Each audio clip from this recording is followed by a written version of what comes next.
क्या आप सब लोग मेरी स्क्रीन देख पा रहे हैं?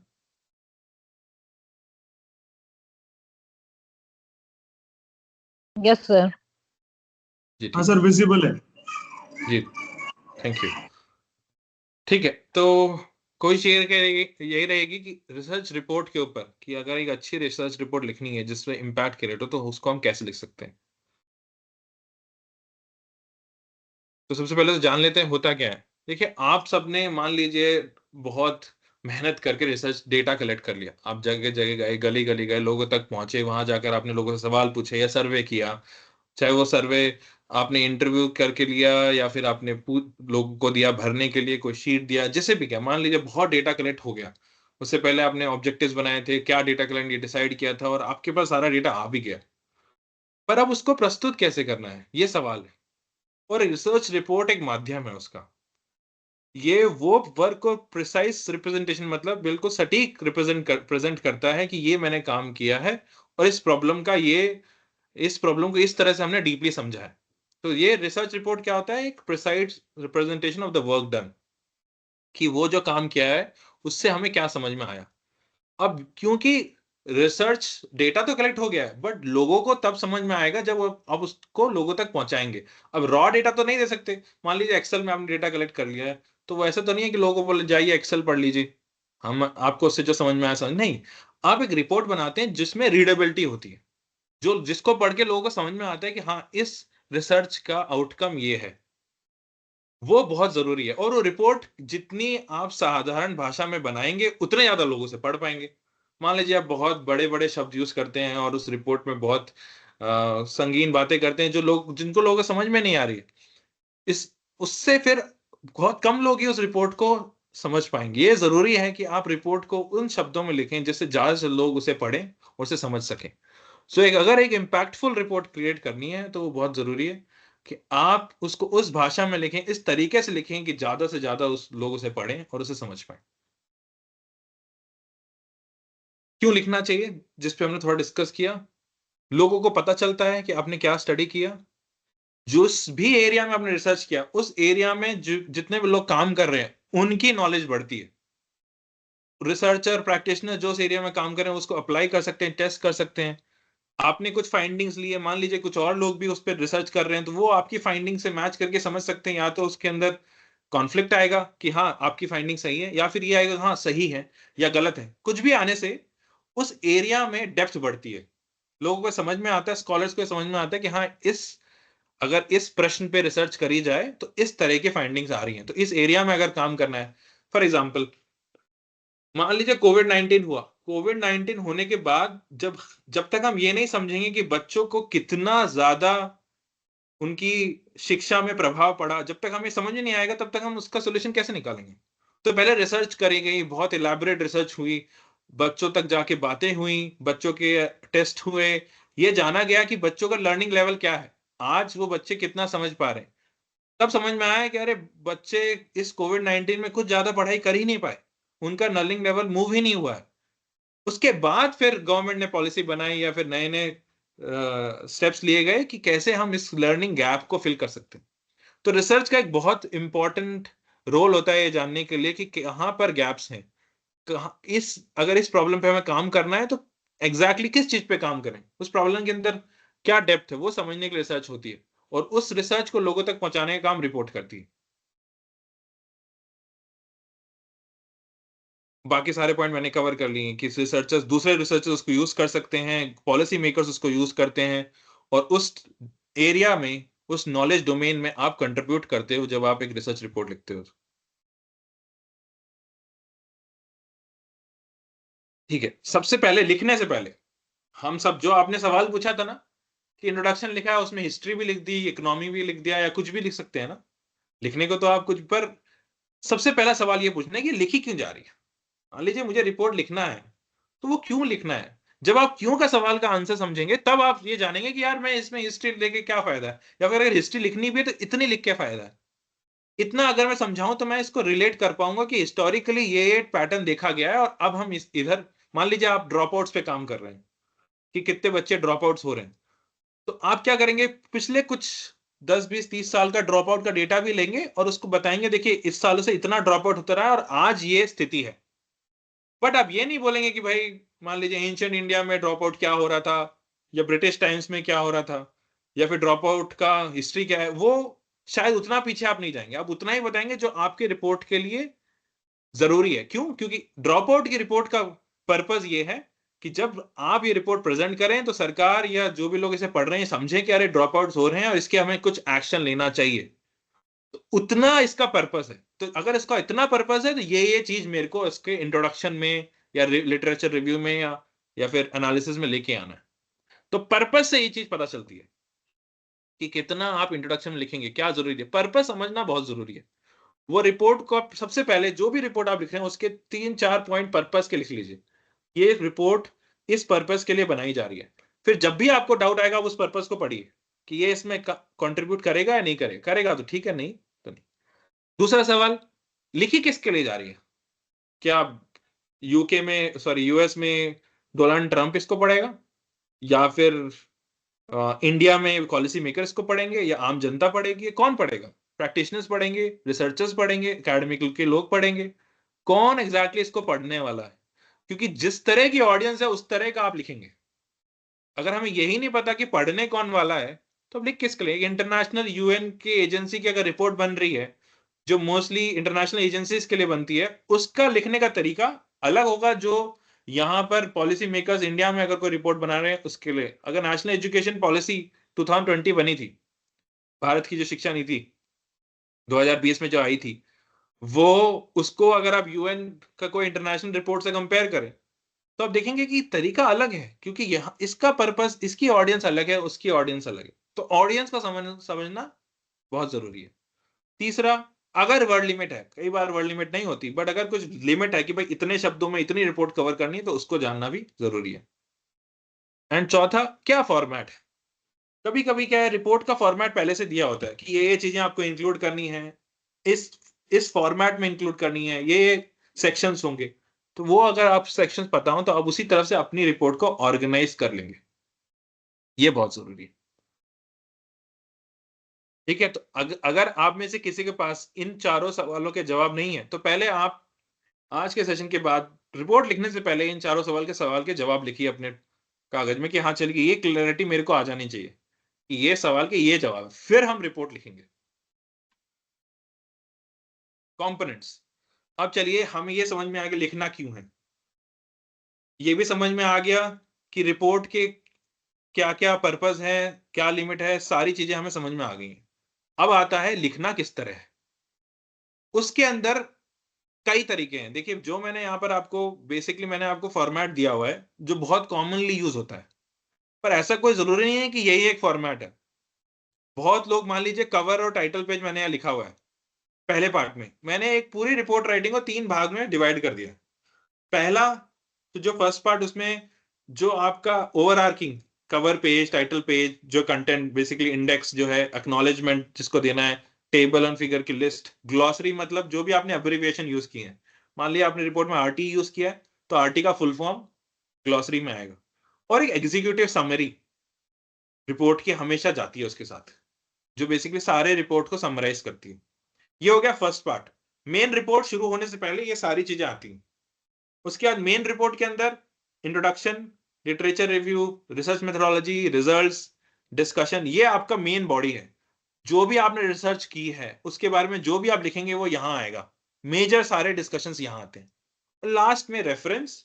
रेफरेंस मतलब जो भी आपने दूसरे रिसर्च को रेफर किया है।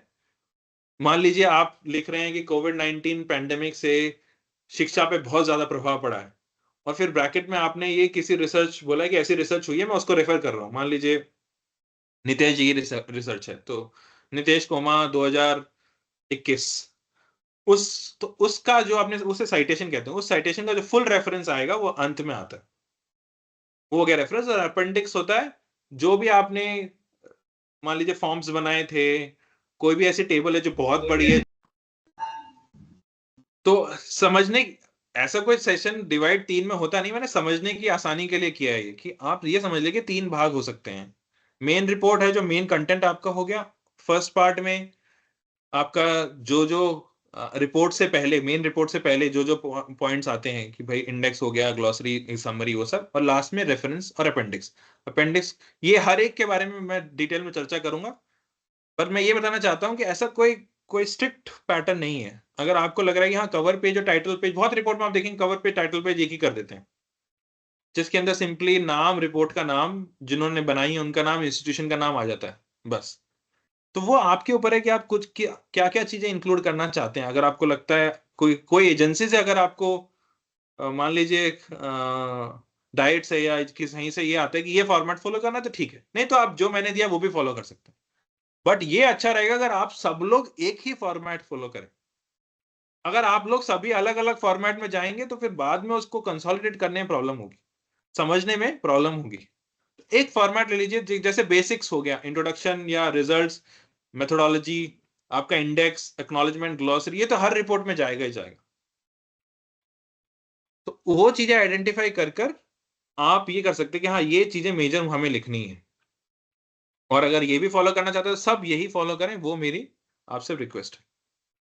ठीक है,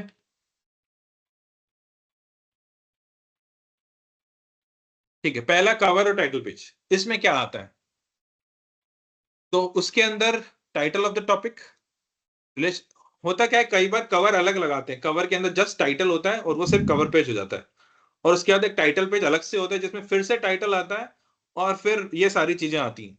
पर अगर आपको दोनों कंबाइन करना है तो आप एक पेज लगा सकते, जो स्टार्टिंग का आपका पेज होगा, जिसमें टाइटल आएगा, उस रिपोर्ट की, वो रिपोर्ट कहाँ से है, कौन से ऑर्गेनाइजेशन से है, किससे रिलेटेड है, वो आएगा, जो इंस्टीट्यूशन का नाम है आएगा, कब वो रिपोर्ट सबमिट हुई या बनी उसका डेट आएगी। एक एक बहुत जरूरी है कि आप descriptive nature of research study, जब आप टाइटल भी लिख रहे हैं तो वो कॉन्साइज होना चाहिए और डिस्क्राइब करना चाहिए कि वो रिसर्च स्टडी एग्जैक्टली क्या है। टाइटल लिखना भी कोई ऐसा नहीं है कि आप कुछ भी लिख सकते हैं। टाइटल में जरूरी है कि टाइटल के थ्रू आप ये समझा पाए कि एग्जैक्टली रिपोर्ट है किसके ऊपर, वो बहुत जरूरी है। ज्यादा से ज्यादा 12 से 15 बहुत होते हैं, मैंने ज्यादा से ज्यादा लिखा हुआ है कि 12 से 15 वर्ड, पर उतना आप उससे भी कम करने की कोशिश करें तो बेहतर होगा। और ज्यादा रिडंडेंट वर्ड्स या फिर जो शब्दों की महत्वता नहीं है उनको यूज मत करिए। मान लीजिए फॉर एग्जांपल, मैंने कोविड-19 और लर्निंग लेवल्स रिपोर्ट बनाई, तो मैं उसको लिखना चाहता हूँ कोविड-19 the impact of the pandemic on the learning levels of students of let's say Bareilly, 9th grade students, मैं उसको और स्पेसिफिक कर सकता हूँ। तो यहां पर मैंने क्या करा, वो जो मैंने रिसर्च करी है उसको मैंने डिस्क्राइब किया एक टाइटल के थ्रू, जो डिस्क्रिप्टिव है, ये समझाने के लिए रिपोर्ट किस बारे में। पर ऐसा नहीं होना चाहिए मैं कई सारे वर्ड एक ही बार, the pandemic has an impact which which lasted for long and the कोविड-19 stayed for 2 years because of which students were not able to study। ना ये क्या, अगर मैं यही बातें कर रहा हूं तो ये क्या हो रहा है, मैं रिडंडेंट चीजें यूज कर रहा हूं। मैंने पहले पैंडेमिक बोला, उसका इंपैक्ट बोला, फिर कोविड-19 का बोला, उसका इंपॉर्टेंट बोला, जिसकी जरूरत नहीं है।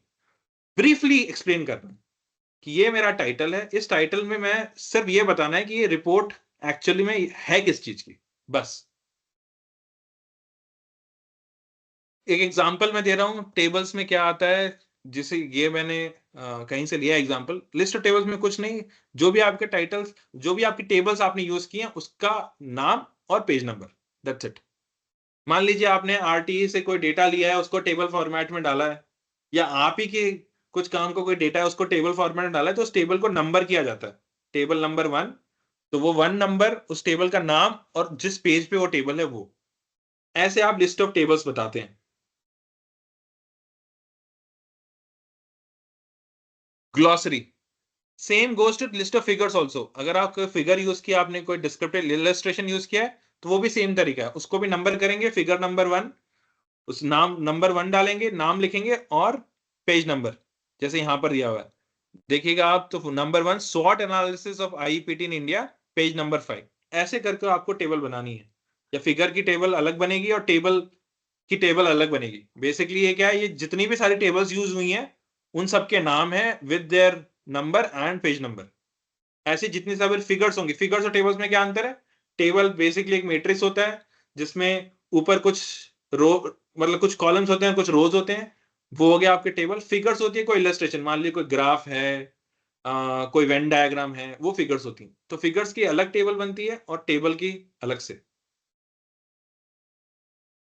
ग्लॉसरी, ग्लॉसरी बेसिकली जितने भी आपने शॉर्ट फॉर्म यूज किए हैं अपने पूरे रिसर्च में, वो अलग से यहां पर आ जाएंगे ग्लॉसरी के अंदर।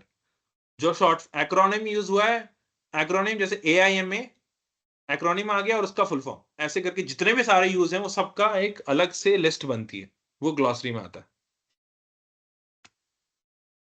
एग्जीक्यूटिव समरी, अब होता क्या है, देखिए मैं वापस जाता हूं यहां पर, यहां तक हमने समझ लिया। कवर पेज, टाइटल पेज समझ में आ गया। एक पेज जिसपे आपको बेसिकली टाइटल, इंस्टीट्यूशन का नाम, कब सबमिट हुआ है, डेट, वो सब कुछ आ जाएगा।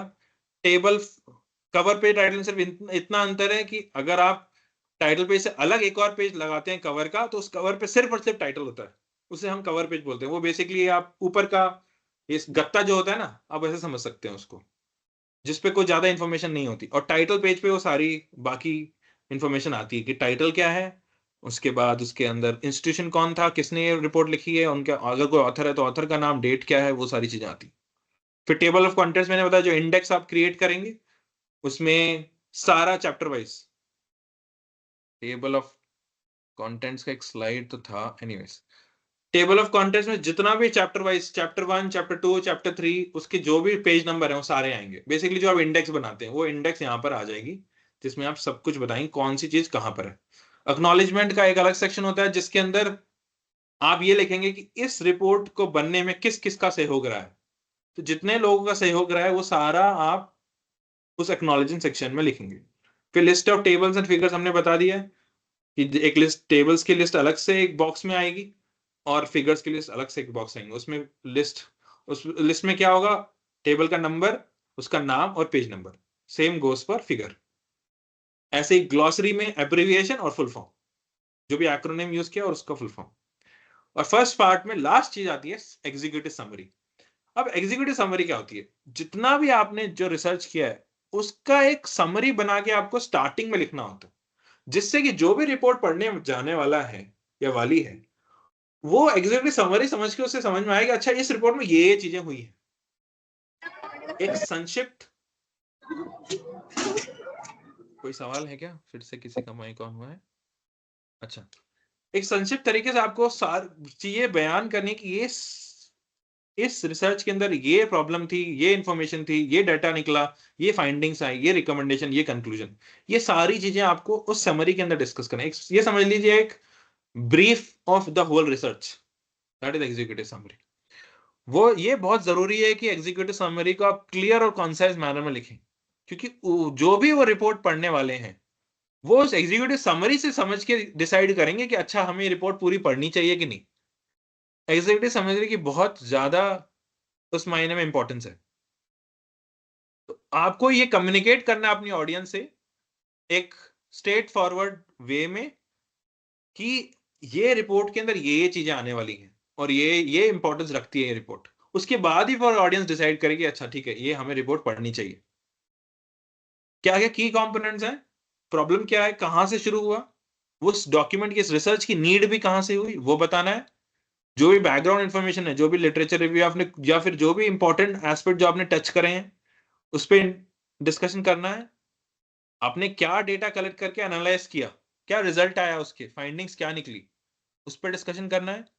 जब आपने डिस्कशन कर दिया कि ये फाइंडिंग्स हुई, फिर आपको कुछ रिकमेंडेशन देनी है कि based on these findings this is what this research recommends. और रिकमेंडेशन कुछ भी आ सकता है कि सरकार को ऐसा करना चाहिए और रिसर्च होनी चाहिए या जो भी कुछ है।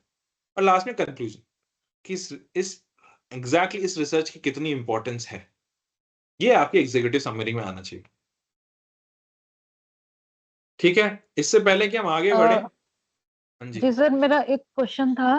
जी जी जी, सर, जो एग्जीक्यूटिव समरी हम लिखेंगे, हाँ जी। तो पहला तो ये कि क्या सर हम उसमें सारी चीजें बता पाएंगे जो हमने किया है?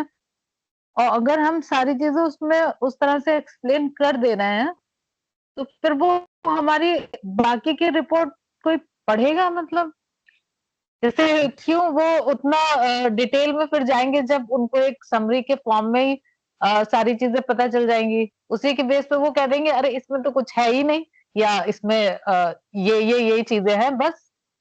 तो क्या मतलब कैसे इसको हम लिखें कि आगे भी पढ़ी जाए, वो आगे भी उसको पढ़ा जाए डिटेल में। मैम आपने अपना सवाल खुद ही आंसर कर दिया है। जो आपने बोला ना कि जब वो उस एग्जीक्यूटिव समरी को पढ़ेंगे तो डिसाइड करेंगे अच्छा तो आप ये हमारे नहीं, हमें आगे नहीं पढ़ना है।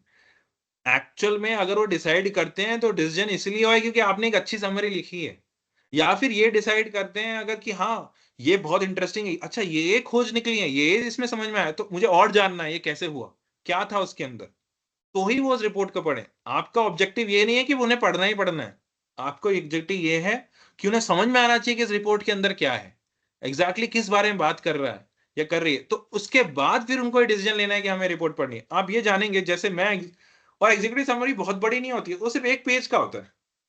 तो आपने तो इतनी रिसर्च की है, इतना सारा डेटा है, इतना सारा डिस्कशन होने वाला है, उस एक पेज में आप कितना ही लिख देंगे, आप उतना ही लिख पाएंगे जिससे उस रीडर के मन में या तो उत्सुकता होगी, प्रोत्साहन मिलेगा, हाँ मुझे और पढ़ना है, इसके बारे में जानना है, या फिर वो डिसाइड करेंगे कि नहीं मुझे लगता है ये रिपोर्ट मेरे काम की नहीं है। दोनों ही केसेस में आपने अपना काम अच्छा किया। सर ये रिसर्च रिपोर्ट के लिए कोई वर्ड लिमिट है, कुछ ऐसा कुछ पैरामीटर है कि कितना होना चाहिए? डिस्क्रिप्टिव है तो कितना रिसर्च रिपोर्ट का वर्ड लिमिट है, एक्सपेरिमेंटल है तो कैसा है? हाँ कुछ तो ऐसा होना चाहिए ना सर? ऐसा कोई लिमिट नहीं होता है, अगर आपके इंस्टीट्यूशन ने कोई आपको दिया हो तो वो मुझे नहीं पता, बट सर वो मोटा मोटा बताइए कि 10 पेज होना चाहिए, 8 पेज या नहीं 15 नहीं, पेज? आप समझ नहीं रहे, मैंने बोला ना कि ऐसी कोई वर्ड लिमिट एकेडमिकली नहीं होती है। लोग आप देखेंगे अगर हम्म। रिसर्च रिपोर्ट्स कई कई 100 पेजों की होती हैं, 10 पेज की भी होती हैं, रिसर्च रिपोर्ट में कोई ऐसा वो नहीं कि इतनी ही हो सकती है, चाहे वो डिस्क्रिप्टिव हो, चाहे एक्सपेरिमेंटल हो, चाहे किसी भी तरह की रिपोर्ट हो। वो तो इस पर डिपेंड करता है कि डेटा क्या है, और जो इंस्टीट्यूशन वो रिसर्च करवा रहे हैं वो डिसाइड करते हैं कि हाँ भाई इतना तक आपको लिखना है। तो वो तो आपको शायद नितेश जी बता पाए। ठीक है। इस पे हम बात करेंगे सर कि लिमिट या पेज लिमिट होगी कि नहीं, इस पे डायरेक्शन भी हम देंगे। जी जी। फ्रैंक प्लीज जारी रखिए। और कोई सवाल? मैं क्योंकि इसके बाद मेन पार्ट में जाने वाला हूँ रिसर्च बॉडी के अंदर, अगर अगर अभी कोई सवाल है पहले सत्र से लेकर, कि पहले सत्र में जो भी मैंने डिस्कस किया, starting from cover title page से एग्जीक्यूटिव समरी तक हमने बहुत सारे डिस्कशन किए, अगर उस पर कोई सवाल है तो पूछिए।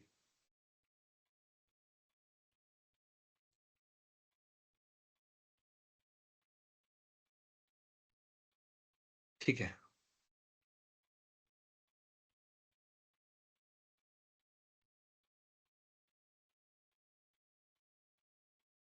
अब आ जाते हैं इंट्रोडक्शन पे।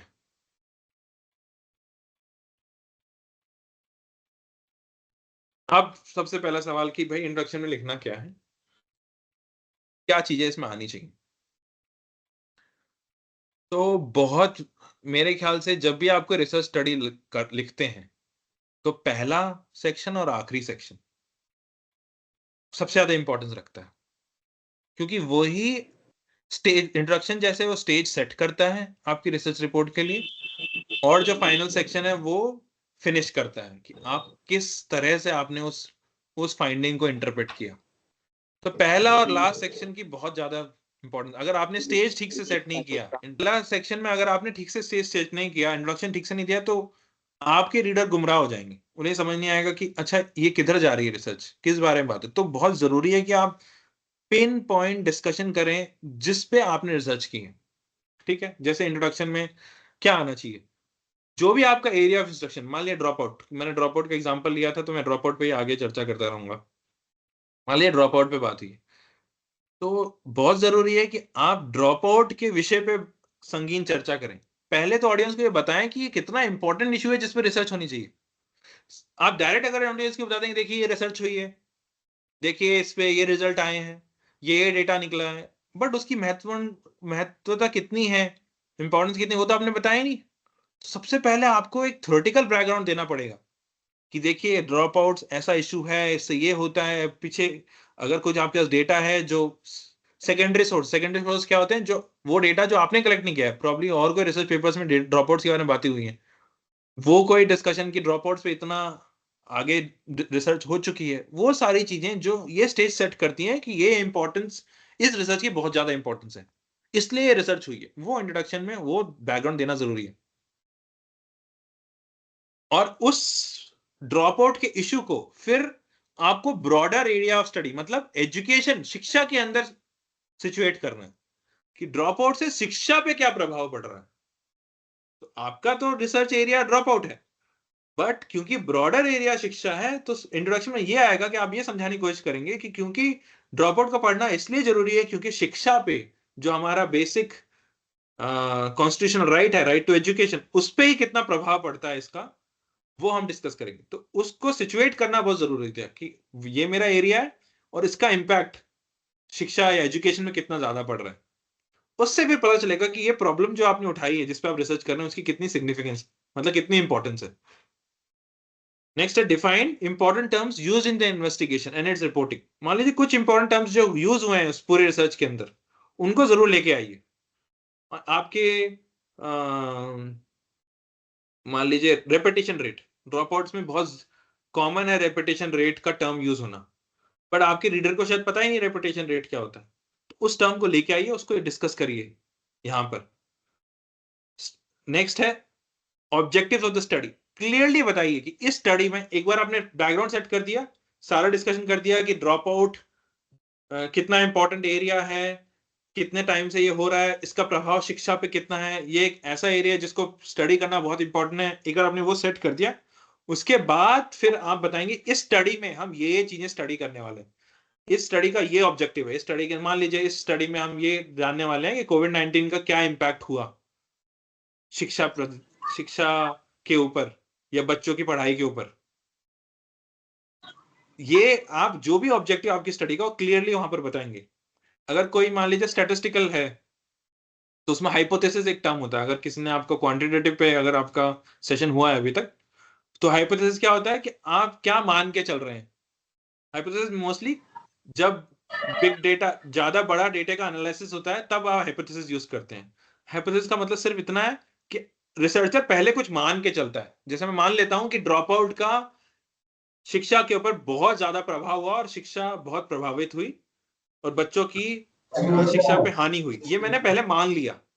फिर मैंने रिसर्च करी और फिर लास्ट में मैंने टेस्ट किया कि जो मैंने माना था वो सही है या नहीं। मोस्टली क्वांटिटेटिव, जो जिनमें नंबर्स ज्यादा यूज होते हैं, जो वो वाला डेटा है जिसमें बड़ी बड़ी टेबल्स होती हैं, उसमें हम हाइपोथेसिस यूज करते हैं। नहीं तो हाइपोथेसिस जरूरी नहीं है कि हर स्टडी में यूज हो, ऐसा कुछ जरूरी नहीं। और लास्ट में स्कोप क्या है। मान लीजिए स्कोप का मतलब क्या है, अगर ये ड्रॉप आउट्स के बारे में ये रिसर्च है और शिक्षा ब्रॉडर स्टडी एरिया है, तो इसका स्कोप इतना है कि हम शिक्षा के बारे में बात करेंगे और ड्रॉप आउट्स के बारे में बात करेंगे, यही इसका स्कोप है। कोई ये बोलने का अच्छा ड्रॉप आउट हुआ है इसलिए मेंटल हेल्थ बिगड़ गई है, या फिर फिजिकल हेल्थ बच्चों की बिगड़ी, बट ये इस रिसर्च एरिया का स्कोप नहीं है। हमें वो बात करनी कि ये इस रिसर्च का जो आउटकम है वो यहां तक सीमित है, इसका इतना तक स्कोप है, इस बारे में डिस्कशन होगा, बस इतना। ठीक है, ये हमारे इंट्रोडक्शन में आएगा। तो जब मैम ने एक सवाल पूछा था कि मैंने 2 चैप्टर लिखे और इंट्रोडक्शन में सब कुछ आ गया है, तो उसका उत्तर ये है कि पहला जो सवाल जो मैंने पूछा कि पर्पस क्या है, आपको ये ध्यान में रखना है कि रिसर्च जो मैं रिपोर्ट लिख रही हूं उसका क्या पर्पस है। उसी हिसाब से हिस्ट्री ला रहे हैं, इकोनॉमी ला रहे हैं, क्या ला रहे हैं, वो रेलेवेंट होगा। दूसरा, इंट्रोडक्शन के अंदर आपको जो भी आपका एरिया उस पर आपको बात करनी है, और उस एरिया, मतलब ड्रॉप आउट जैसे एरिया लिया तो उसके बारे में डिस्कशन करना है, और उसका शिक्षा पे जो लार्जर आपका बॉडी ऑफ स्टडी है उसके ऊपर बात करना है। उतना आपका इंट्रोडक्शन का कंटेंट होना चाहिए। सब कुछ दुनिया जहां लिखने की जरूरत नहीं है, जो भी रेलेवेंट है, इससे जो जुड़ा हुआ है, जो इसके बारे में जानकारी देने से और डेप्थ में आपका डिस्कशन ले जाएगा, वो लेके आना। नेक्स्ट है लिटरेचर रिव्यू। अब ये मेरे ख्याल से सब लोग नहीं करते हैं, सब रिसर्च में लिटरेचर रिव्यू होता भी नहीं है, पर अगर आप लिटरेचर रिव्यू कर पाते हैं तो ये आपकी रिसर्च को एक नई दिशा दे सकता है। मैं बताता हूँ लिटरेचर रिव्यू पहले तो होता क्या। अब मान लीजिए कि ड्रॉप आउट का सर थोड़ा एग्जांपल सा सर एक मेरा सवाल है इस पर। जी जी सर मैं देवरिया डाइट से आदर्श कुमार सिंह बोल रहा हूँ। जी आदर्श जी। ये आप टॉपिक की प्रासंगिकता पे बातचीत कर रहे थे। हाँ जी। अब मान लीजिए कि मेरा टॉपिक है कि फला जनपद में कस्तूरबा गांधी आवासीय विद्यालयों में जी। नामांकन एवं ठहराव, हाँ जी। ये प्रभाव का अध्ययन नहीं है, बस नामांकन एवं ठहराव। हाँ, तो इस प्रासंगिकता हम कैसे बताएंगे? तो आप नामांकन पहले, सबसे पहले वही सवाल, पर्पस क्या है इसका, पर्पस करने का? पर्पज ये है कि हम ये केस स्टडी टाइप में ये है कि हम अध्ययन ये करना चाहते हैं कि नामांकन जो है बढ़ रहा है, उसका क्या प्रभाव पड़ा, कैसे बढ़ा, और ठहराव कितना हो रहा है, और क्या और जरूरी है, मतलब इसके ठहराव को बढ़ाने के लिए, या ठहराव उसी में सब कुछ है कि तो इसका क्या प्रभाव पड़ रहा है, मतलब बेसिक शिक्षा पे, और देखिए, क्या तो है ये? आपने अपना सवाल खुद ही आंसर किया कि अब देखिए, आपको ये जानना है नामांकन और ठहराव का प्रभाव क्या है। तो आप सबसे पहले क्या डिस्कस करेंगे इंट्रोडक्शन में कि नामांकन और प्रभाव होता क्या है, नामांकन प्रभाव का इन जनरल आप शिक्षा पे होता क्या प्रभाव, आपके सत्र में क्या प्रभाव, वो तो अलग बात है। पर जी आप जी पहले जी एक ब्रॉडली डिस्कस करेंगे कि जी नामांकन कितना जरूरी है, जी। और नामांकन हो भी गया पर ठहराव नहीं है तो क्या फायदा। हम्म। ठहराव के बाद जिसे रेपिटेशन बोलते हैं, ठहराव नहीं होगा तो बच्चा फिर आके चला जा रहा है, नामांकन का क्या करेंगे। देखिए, अगर आप एनरोलमेंट रेट देखेंगे इस वक्त, जिसे नामांकन बोलते हैं, तो वो एटलीस्ट प्राइमरी में 100% क्रॉस कर चुका है जीएआर में। पर प्रॉब्लम एनरोलमेंट नहीं है, ठहराव की प्रॉब्लम है। जी तो आप ये क्रिटिकल डिस्कशन लाएंगे अपने इंट्रोडक्शन में कि कैसे इन दोनों का रिलेशनशिप होता है, नामांकन ठहराव का रिलेशनशिप क्या है, उस पे आप बिल्ड करेंगे, और उसका शिक्षा पे क्या प्रभाव है, वो सारा डिस्कशन होगा। फिर बोलेंगे क्योंकि ये इतना इंपॉर्टेंट है ये जानना, तो हमारे सत्र में हम ये चीजें जानने की कोशिश कर रहे हैं। फिर आप ये चीजें अपने सर, इंट्रोडक्शन एक में। इसी से दूसरा सवाल है कि मान लीजिए कि 100 सीट है कस्तूरबा में, जी। और मैं देखा कि यहाँ 80 नामांकन ही हो पाया है, 20 नहीं हो पाया है, मतलब 80 ठीक ही है। हो पाया है, हाँ, कहीं हाँ। 85 हो पाया है। तो क्या ये डेटा हो सकता है कि यहाँ 80 है, यहाँ 85 है, 90 है, तो क्यों कम है, क्यों अधिक है, इस पर तो कोई बातचीत होगी कि नहीं होगी? नहीं, अगर आपने डेटा कलेक्ट किया है तो उस पर बातचीत होगी, पर आपने कलेक्ट ही नहीं किया तो उस पर क्यों होगी। देखिए, वो अच्छा आपका शायद आपके काम में नहीं आ रहा है, कि मुझे नहीं पता अच्छा। आपने वो डेटा कलेक्ट किया है कि नहीं, क्यों हुआ ऐसा। नहीं, अभी कलेक्शन किया है 2-4 जगह, लेकिन ये क्या उस पर बात करना जरूरी भी है कि नहीं, मतलब मैं ये पता करना चाह रहा था। वो आपका अगेन वो पर्पस डिफाइन करिए। अगर आपको उस रिपोर्ट में ये पर्पस है कि हाँ, ये पता करना है कि नामांकन कम क्यों है, तो हाँ। अगर उस रिपोर्ट का पर्पस में है ही नहीं कि ये पता कर, सिर्फ नामांकन ही पता करना है, तो फिर नहीं। जी और जो ये डिस्कशन है कि 80 ही हुआ है या 85 ही हुआ है, वो इंट्रोडक्शन में नहीं होगा, वो बाद में होगा जी। मेन बॉडी में।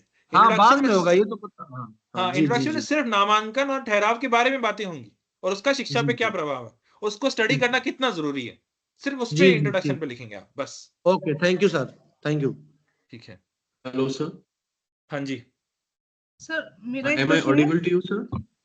हाँ जी, मैं आप दोनों को सुन पा शिखा रहा हूँ। जी पूछ ले, शिखा जी पूछ ले, सर उसके बाद राजेश सर आप पूछिएगा। स्कोप ऑफ जी जी, ओके इन्वेस्टिगेशन, ओके। सर एक बार फिर से बता दीजिए।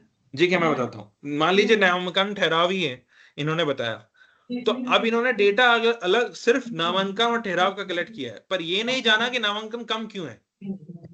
तो मैं अपने स्कोप में मैं इन्वेस्टिगेशन में ये लिखूंगा कि मेरे इन्वेस्टिगेट जो स्टडी हो रही है उसके अंदर नामांकन कितना हो रहा है, सिर्फ ये जाना गया है, और ठहराव कितना हो पा रहा है ये जाना गया। ये इस पे हमने चर्चा नहीं करी है कि भाई उसका ऐसा क्यों है, उसके लिए और शायद रिसर्च होनी चाहिए, पर इस रिपोर्ट में ये स्कोप है इसका। तो स्कोप में आप ये बातें करेंगे कि रिसर्च कहां तक स्कोप्ड है। स्कोप का हिंदी वर्ड मुझे अभी नहीं आ रहा, पर बेसिकली आप ये कहने की कोशिश करेंगे कि इस सीमा इतनी है, इस रिसर्च की सीमा इतनी है, इसके अंदर हम चर्चा करेंगे। जी, समझे? Okay sir, yes. मतलब यहाँ पे हमें सैंपल साइज की बात नहीं करनी है। नहीं नहीं, ठीक है, जो भी रिसर्च के बारे में एग्जैक्टली आपने क्या रिसर्च करी है, उसमें क्या सैंपल आया, उसमें क्या आउटकम आया, रिजल्ट आया, वो सब बाद में होगा। अच्छा पहले आप स्टेज सेट कर रहे हैं, आप रीडर को समझा रहे हैं कि इसकी इंपॉर्टेंस क्या है, ये रिसर्च हुई क्यों है, इससे क्या बेनिफिट है, इसका क्या स्कोप है, वो सिर्फ समझाने की कोशिश है। ओके अभी सर, हम ओके। आगे आगे जाएंगे तो आपको समझ में आएगा कि क्या क्या चीजें और कहाँ कहाँ सेक्शन में आएंगी। ठीक है, okay sir. Hello, Raju ji आप जी जी हेलो, जी बताइए। Am I audible to sir? Yes sir. हाँ, मैं बस एक छोटा सा सवाल लूंगा सर। जैसे हमारा थर्ड चैप्टर है रिसर्च मेथोडोलॉजी, जिसमें हम पूरा डिटेल में डिस्कस करते हैं कि जैसे हमने टूल्स कैसे डेवलप किए, उन्हें एडमिनिस्टर कैसे किया है।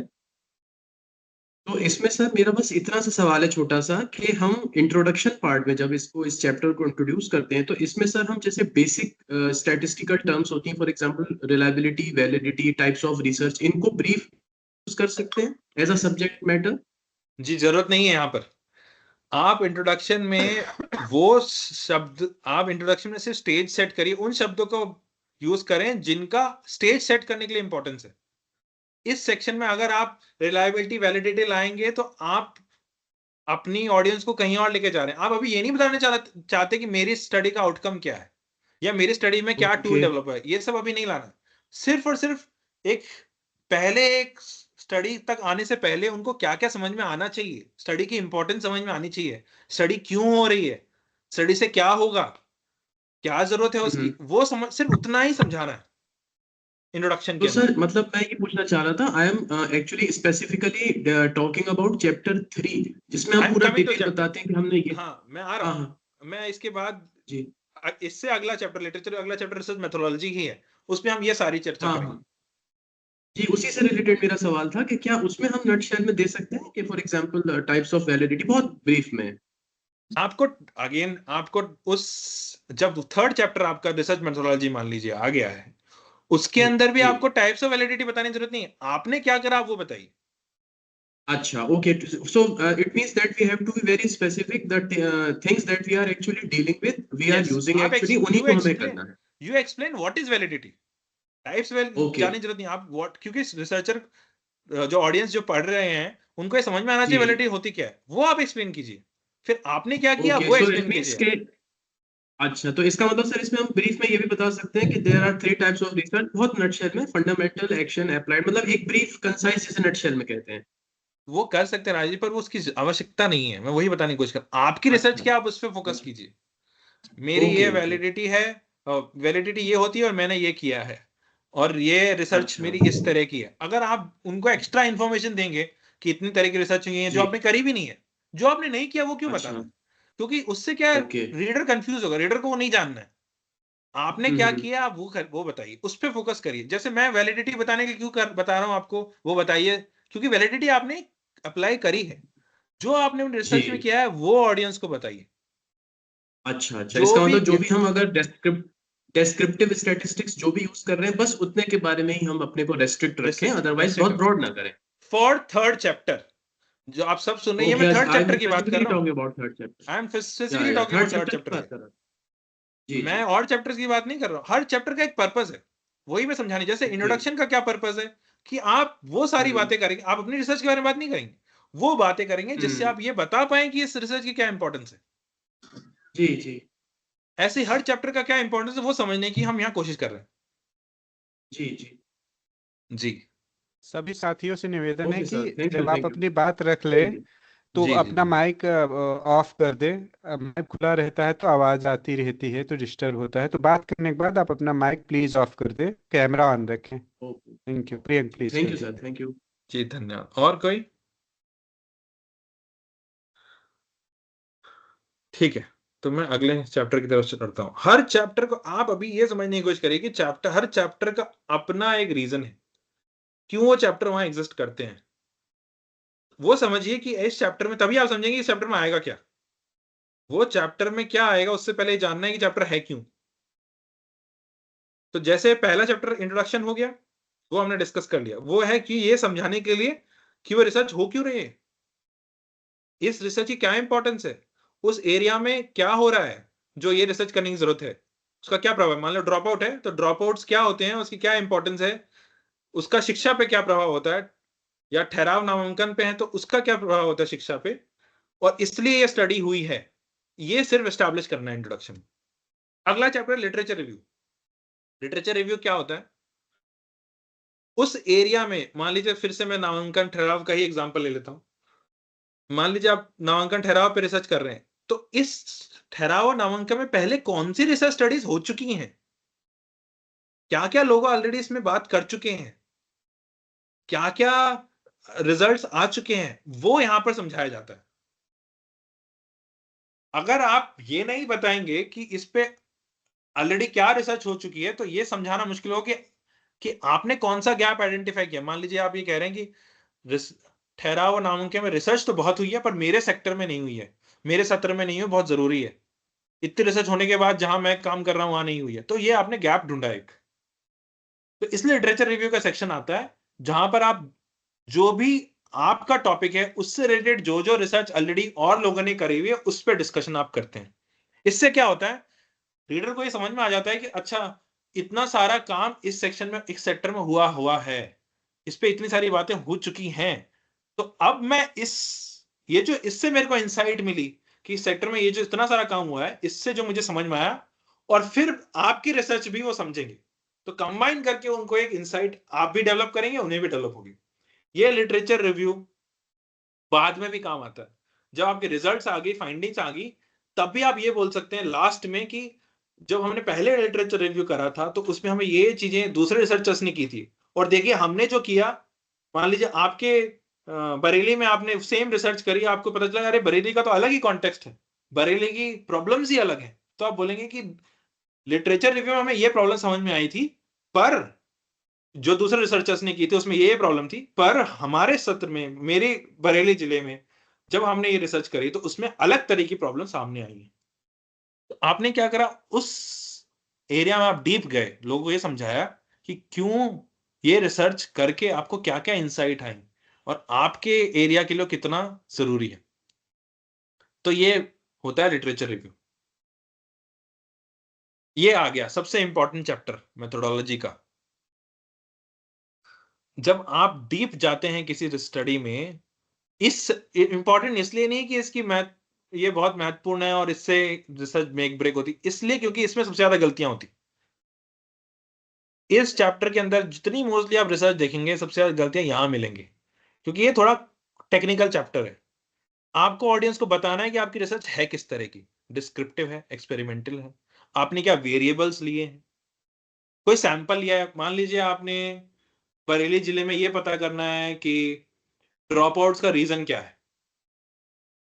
या फिर नामांकन कम है तो नामांकन कम क्यों है, मान लीजिए आपको ये पता करना, तो आप बरेली जिले में हर एक स्कूल में तो नहीं जा सकते, कितने ही स्कूल होंगे, कितने ही स्टूडेंट, हर एक टीचर से तो नहीं, स्टूडेंट से तो नहीं पूछ सकते, तो आप क्या करेंगे, तो आपका ये पॉपुलेशन हो गया पूरा बरेली जिला, फिर आप उसमें एक सैंपल चूज करेंगे कि भाई मैं बरेली जिले में इतने स्कूल हैं, उसके अंदर से ये स्कूल्स चूज कर रहे हैं, इतना 5%, 10%, 15%, ये हम सैंपल लेंगे जो रिप्रेजेंट करता है जिले को। ऐसा नहीं कि किसी कॉर्नर में से 4 स्कूल चुन लिए, नहीं, एक स्कूल नॉर्थ से लिया, 2 स्कूल वेस्ट से लिए, 3 इससे लिए, पॉपुलेशन के हिसाब से डिसाइड किया कि हाँ ये स्कूल यहाँ से लेना है, जिससे कि हमें एक मोटा मोटा ये समझ में आया कि पूरे बरेली जिले की जो नामांकन में जो कमी है उसका रीजन क्या है।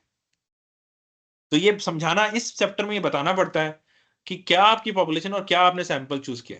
कई बार आप नहीं चूज करते सैंपल, बट अगर किया है तो ये वेरिएबल भी सेम। वेरिएबल क्या होता है, ये मोस्टली क्वांटिटेटिव स्टडीज का यूज होता है कि एक, मान लीजिए नामांकन ज्यादा किया गया तो उसका इंपैक्ट ठहराव पे भी होगा। तो आप ये कह सकते हैं कि नामांकन आपका इंडिपेंडेंट वेरिएबल है, मतलब जिसका ऊपर नीचे की वजह कोई और नहीं है, जो भी पर इसके ऊपर नीचे होने से ठहराव पे आप बहुत इंपैक्ट होता है, तो आपका डिपेंडेंट वेरिएबल बुलाते हैं उसको।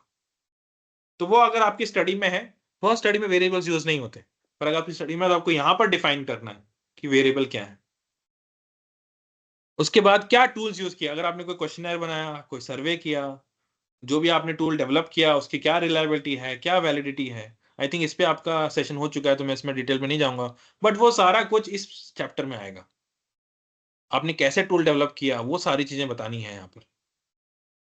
कोई आपने टेक्निक यूज करी, मान लीजिए SPSS यूज किया, कोई सॉफ्टवेयर यूज किया, रिग्रेशन, कोरिलेशन, आपने कोई भी अगर कोई स्टैटिस्टिकल टेक्निक यूज करी, वो सारी चीजें यहाँ डिस्क्राइब करनी है कि आपने वो सब कुछ यूज किया और क्यों किया। सैंपल भी अगर आपने लिया तो ऐसा क्यों लिया, with reason, everything has to be explained in this chapter. जैसे कि मैंने बताया इस चैप्टर में सबसे ज्यादा गलतियां होती है, तो इसको थोड़ा सा समझ के लिखने की जरूरत है। ठीक है। सर हाँ जी। हेलो, जी नमस्कार जी सर। नमस्ते सर मैम। आप बहुत ही अच्छे और सरल तरीके से बता रहे हैं। आप धन्यवाद। थर्ड चैप्टर में मैं एक क्वेश्चन है मेरा जी कि रिसर्च डिजाइन के बारे में भी थोड़ा सा बताइए कि उसको कैसे हम लिखें या कहाँ उसकी जरूरत होती है, कहाँ नहीं। देखिए, तो जब आप रिसर्च, कई बार आप रिसर्च डिजाइन लेते हैं। रिसर्च डिजाइन एक ओवर आर्किंग टर्म है, मेथोडोलॉजी सब सेक्शन होता है। डिजाइन में क्या होता है, आप पूरी चीज डिस्क्राइब करते हैं कि जब आप ये रिसर्च सोच रहे थे कि मुझे ये रिसर्च करनी है, तो आपने क्या सोचा, कैसे आपने डिसाइड किया कि ये रिसर्च है, तो इसके अंदर ये मैं मेथोडोलॉजी यूज करूंगा या करूंगी, उसके अंदर ये टूल्स यूज करेंगे या करूंगी। डिजाइन बस एक बड़ा वर्जन है मेथोडोलॉजी का, और कुछ नहीं। आप डिजाइन में आप ये भी इंक्लूड करेंगे कि जब डिजाइन करते वक्त सोच रहे तो आपने किन किन फैक्टर्स को ध्यान रखा। बस इतना से डिफरेंस है। नहीं तो मेथोडोलॉजी में स्ट्रेट आप आ सकते हैं और ये डिस्कस कर सकते हैं कि मैंने क्वालिटेटिव मेथोडोलॉजी चूज करी या क्वांटिटेटिव मेथोडोलॉजी यूज करी, क्वेश्चनर्स यूज करे, टूल्स यूज करे, इंटरव्यूज यूज करे, जो भी आपने यूज करा वो यूज करा, क्या किया और क्यों करा, वो आपको समझाना होगा। एक्सपेरिमेंटल रिसर्चेज में ज्यादातर होता है ये, तब उसको स्पेसिफाई करना पड़ता है। जी जी जी, आप तो जो रिसर्च कर रहे हैं आपको वो स्पेसिफाई करना है। आज मान जी लीजिए आप एक्सपेरिमेंटल कर रहे हैं, तो आप वो स्पेसिफाई कीजिए। आपको तब डिस्क्रिप्टिव के बारे में नहीं बताना है, वो रिसर्च अलग है। वह आप एक्सपेरिमेंटल का अगर आपने किया तो उसके बारे में आपको समझाना पड़ेगा कि आपने एक्सपेरिमेंटल किया तो क्यों करा, एक्सपेरिमेंटल होता क्या है। Thank you sir. और ये समझना कि एक्सपेरिमेंटल एक्चुअली एक्सपेरिमेंटल है, क्योंकि शिक्षा में एक्सपेरिमेंटल रिसर्च बहुत कम होती है, बहुत मुश्किल भी होती है, क्योंकि एथिकल इंप्लीकेशन बहुत होते हैं एक्सपेरिमेंटल। जब भी आप कुछ एक्सपेरिमेंट करते हो जिसमें बच्चे इन्वॉल्व होते हैं, तो उसमें दिक्कत आती है। तो आप ये देखेंगे कि शिक्षा में लोग एक्सपेरिमेंटल रिसर्च ज्यादा नहीं करते। और कोई सवाल? सर मेरा एक प्रश्न था। जी सर जब मेथडोलॉजी में जैसे कि आपने बताया कि जो टूल्स हमने डिजाइन करे हैं, जो बनाए हैं, तो सर उस टूल के बारे में लिखेंगे कि क्या एरियाज हैं उसके या डायमेंशंस क्या हैं, उसको बनाने का प्रोसीजर लिखेंगे, या उन टूल्स को जो हमने बनाए हैं वही वहां पे एज इट इज हम वहां पे रख देंगे। आप बताइए आपने क्या बनाया, तो आपके एग्जाम्पल से शायद सबको और भी लोगों को क्लियर हो जाए। सर मैंने एक क्वेश्चनेयर बनाया था और मैंने एक अवलोकन तालिका भी बनाई थी जो कि कक्ष निरीक्षण के दौरान वहां जाके ऑब्जर्व करके लिखनी थी कि शिक्षक कौन कौन सी चीजों का इस्तेमाल कर रहे हैं अपने शिक्षण में। ठीक है। तो उसको हम तो, कैसे करेंगे? तो आप देखिए, आपने क्वेश्चनर बनाया, तो आप क्वेश्चनर के बारे में डिस्कस करेंगे। जो क्वेश्चनर पूरा है, वो पूरा का पूरा क्वेश्चनर जाएगा आपका लास्ट अपेंडिक्स में, यहां पर नहीं आएगा। यहां पर सिर्फ आप ये बताएंगे आपने क्वेश्चनर क्यों बनाया। आप ये लिखेंगे कि इतने सारे डेटा कलेक्ट होना था, तो क्योंकि क्वांटिटेटिव डेटा है, तो इसलिए क्वेश्चनर के अप्रोप्रिएट टूल है जिससे मैं डेटा कलेक्ट कर सकती हूँ। तो वो आप डिस्कस करेंगे, क्वेश्चनर क्यों चूज किया एज अ टूल। तालिका बनाई तो तालिका क्यों बनाई, वो आप यहां पर डिस्कस करेंगे। उससे किस तरह का डेटा आपको मिलेगा, वो आप यहां पर डिस्कस करेंगे। और जो क्वेश्चनर होगा, जो तालिका होगी जो आपने बनाई है, उसका एक जो सैंपल होगा, वो आप लास्ट में अपेंडिक्स में आगे बताऊंगा उसमें अंदर पेश करेंगे कि अपेंडिक्स है, दिस वाज द क्वेश्चनर। क्या मैंने आपका क्वेश्चन आंसर किया?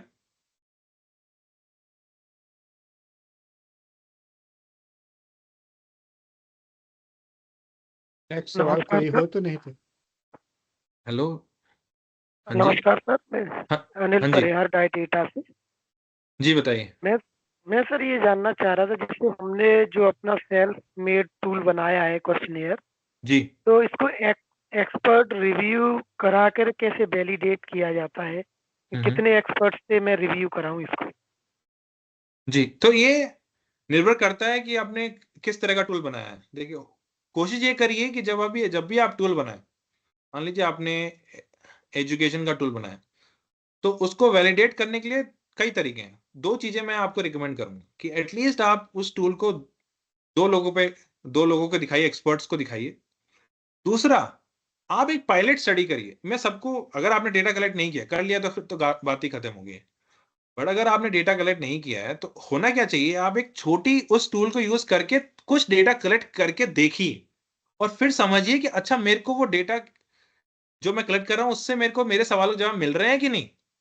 होता क्या है, कई बार हम टूल तो बना लेते हैं पर जब हम डेटा कलेक्ट करके लाते हैं तब हमें रियलाइज होता है अच्छा ये सवाल तो रह ही गया, इससे ये तो जवाब मिला ही नहीं मुझे।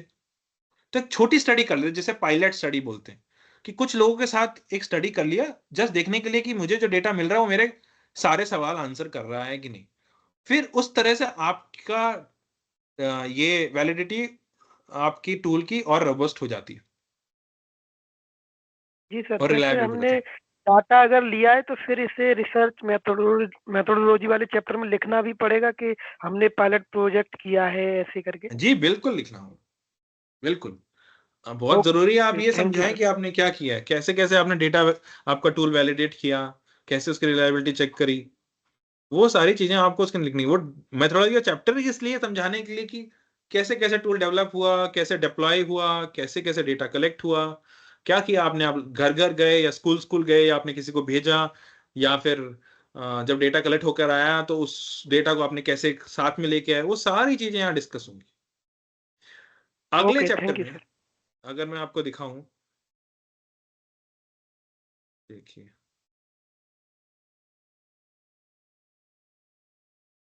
अगले चैप्टर में आप सीधा आ गए हैं रिजल्ट और डिस्कशन पे, कि आप बताइए कि रिजल्ट आए क्या, आउटकम क्या है।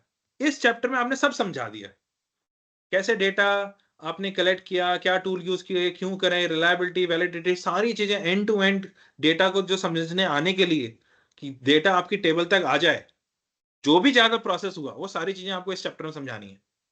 उसके बाद क्योंकि आप फिर डायरेक्टली अब आएंगे कि डेटा जो आया उसका आपने क्या एनालिसिस किया, क्या निकल के आया, और कोशिश ये करिए कि जितना हो सके विजुअल्स में बताइए।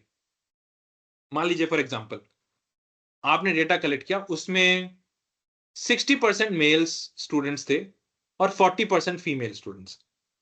तो सिर्फ ये लिखने के कि 40% फीमेल एंड 60%, उसको एक पाई चार्ट बनाइए, एक ग्राफ, पाई चार्ट का ग्राफ बनाइए, और उसमें क्योंकि विजुअली दिखाई देता है, और उसमें डिवाइड कर दीजिए 60% मेल, 50%, 40% फीमेल, ऐसे करके। तो क्या हो गया, बात सेम ही है, वहां पर भी आपने डेटा बताया, वहां पर वो विजुअल डेटा है, वो लोगों को सीधा दिखाई दे रहा है। ऐसे टेबल्स एंड चार्ट्स का प्रयोग करिए, टेक्स्ट बाद में यूज करिए एक्सप्लेन करने के लिए। मान लीजिए मैंने पाई चार्ट बना दिया जिसमें 60% 40% लिखा है, बट मैं नीचे फिर लिखूंगा कि उसमें कि इतना 50% है, इतना 60% है, ये टेक्स्ट में भी मैं फिर उसको एक्सप्लेन करूं। टेक्स्ट को यूज कर, टेक्स्ट जैसे आप देख रहे होंगे कि ज्यादा विजुअल्स टॉप पे हैं, बहुत इंपॉर्टेंट है, पर कम है, फिर टेबल्स एंड चार्ट्स और ज्यादा है, और टेक्स्ट फिर बहुत ज्यादा है। वो पूरा टेक्स्ट फिर आप यूज करेंगे समझाने के लिए क्या क्या डेटा आया, क्या क्या उसका इंटरप्रिटेशन है, क्या क्या फाइंडिंग्स हैं, वो सारा एक्सप्लेन करेंगे आप अपने नेक्स्ट चैप्टर में। ये बहुत जरूरी है क्योंकि इस चैप्टर से आपने जितनी भी फाइंडिंग्स थी, जो भी आपके रिसर्च क्वेश्चन, जो भी आपने ऑब्जेक्टिव, आपको याद है इंट्रोडक्शन में मैंने बोला था ऑब्जेक्टिव आपने सेट करें कि ये मेरे रिसर्च के ऑब्जेक्टिव्स हैं, कि मैं फॉर एग्जांपल ड्रॉप आउट ठहराव के एनरोलमेंट कैसा है ये मेरे को पता करना है, नामांकन कैसा है मेरे को पता करना है, ये मेरा ऑब्जेक्टिव नंबर 1। ऑब्जेक्टिव नंबर 2 ठहराव कैसा है ये पता करना है। ऑब्जेक्टिव नंबर 3 इनके कारण क्या है। ऑब्जेक्टिव नंबर 4 इन दोनों का रिलेशनशिप क्या है, नामांकन का ठहराव पे क्या इंपैक्ट होता है। मान लीजिए मेरे 4 ऑब्जेक्टिव हैं, तो इस इस सेक्शन में मेरे को मेक श्योर करना है कि मैं इन चारों क्वेश्चन के आंसर करूं, चारों जो ऑब्जेक्टिव तो उनको मीट करना है मुझे।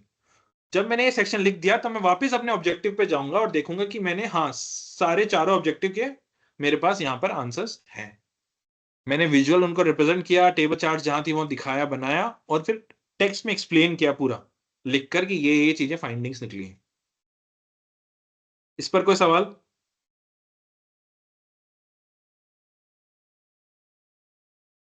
सर ये इंटरप्रिटेशन ऑफ डेटा की जी बात जी आप बता रहे हैं ना? जी बिल्कुल ओके बिल्कुल, सर। ये इंटरप्रिटेशन ऑफ डेटा है।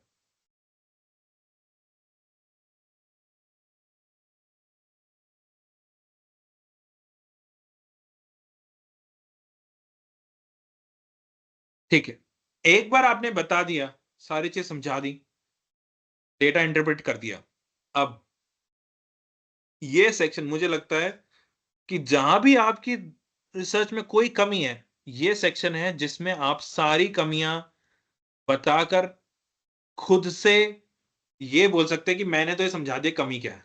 देखिए, एक रिसर्चर जब रिसर्च करता है तो उसमें हमेशा कमी होती है। डजंट मैटर क्या कमी है, होती जरूर है, कुछ ना कुछ तो कमी रह ही जाती है।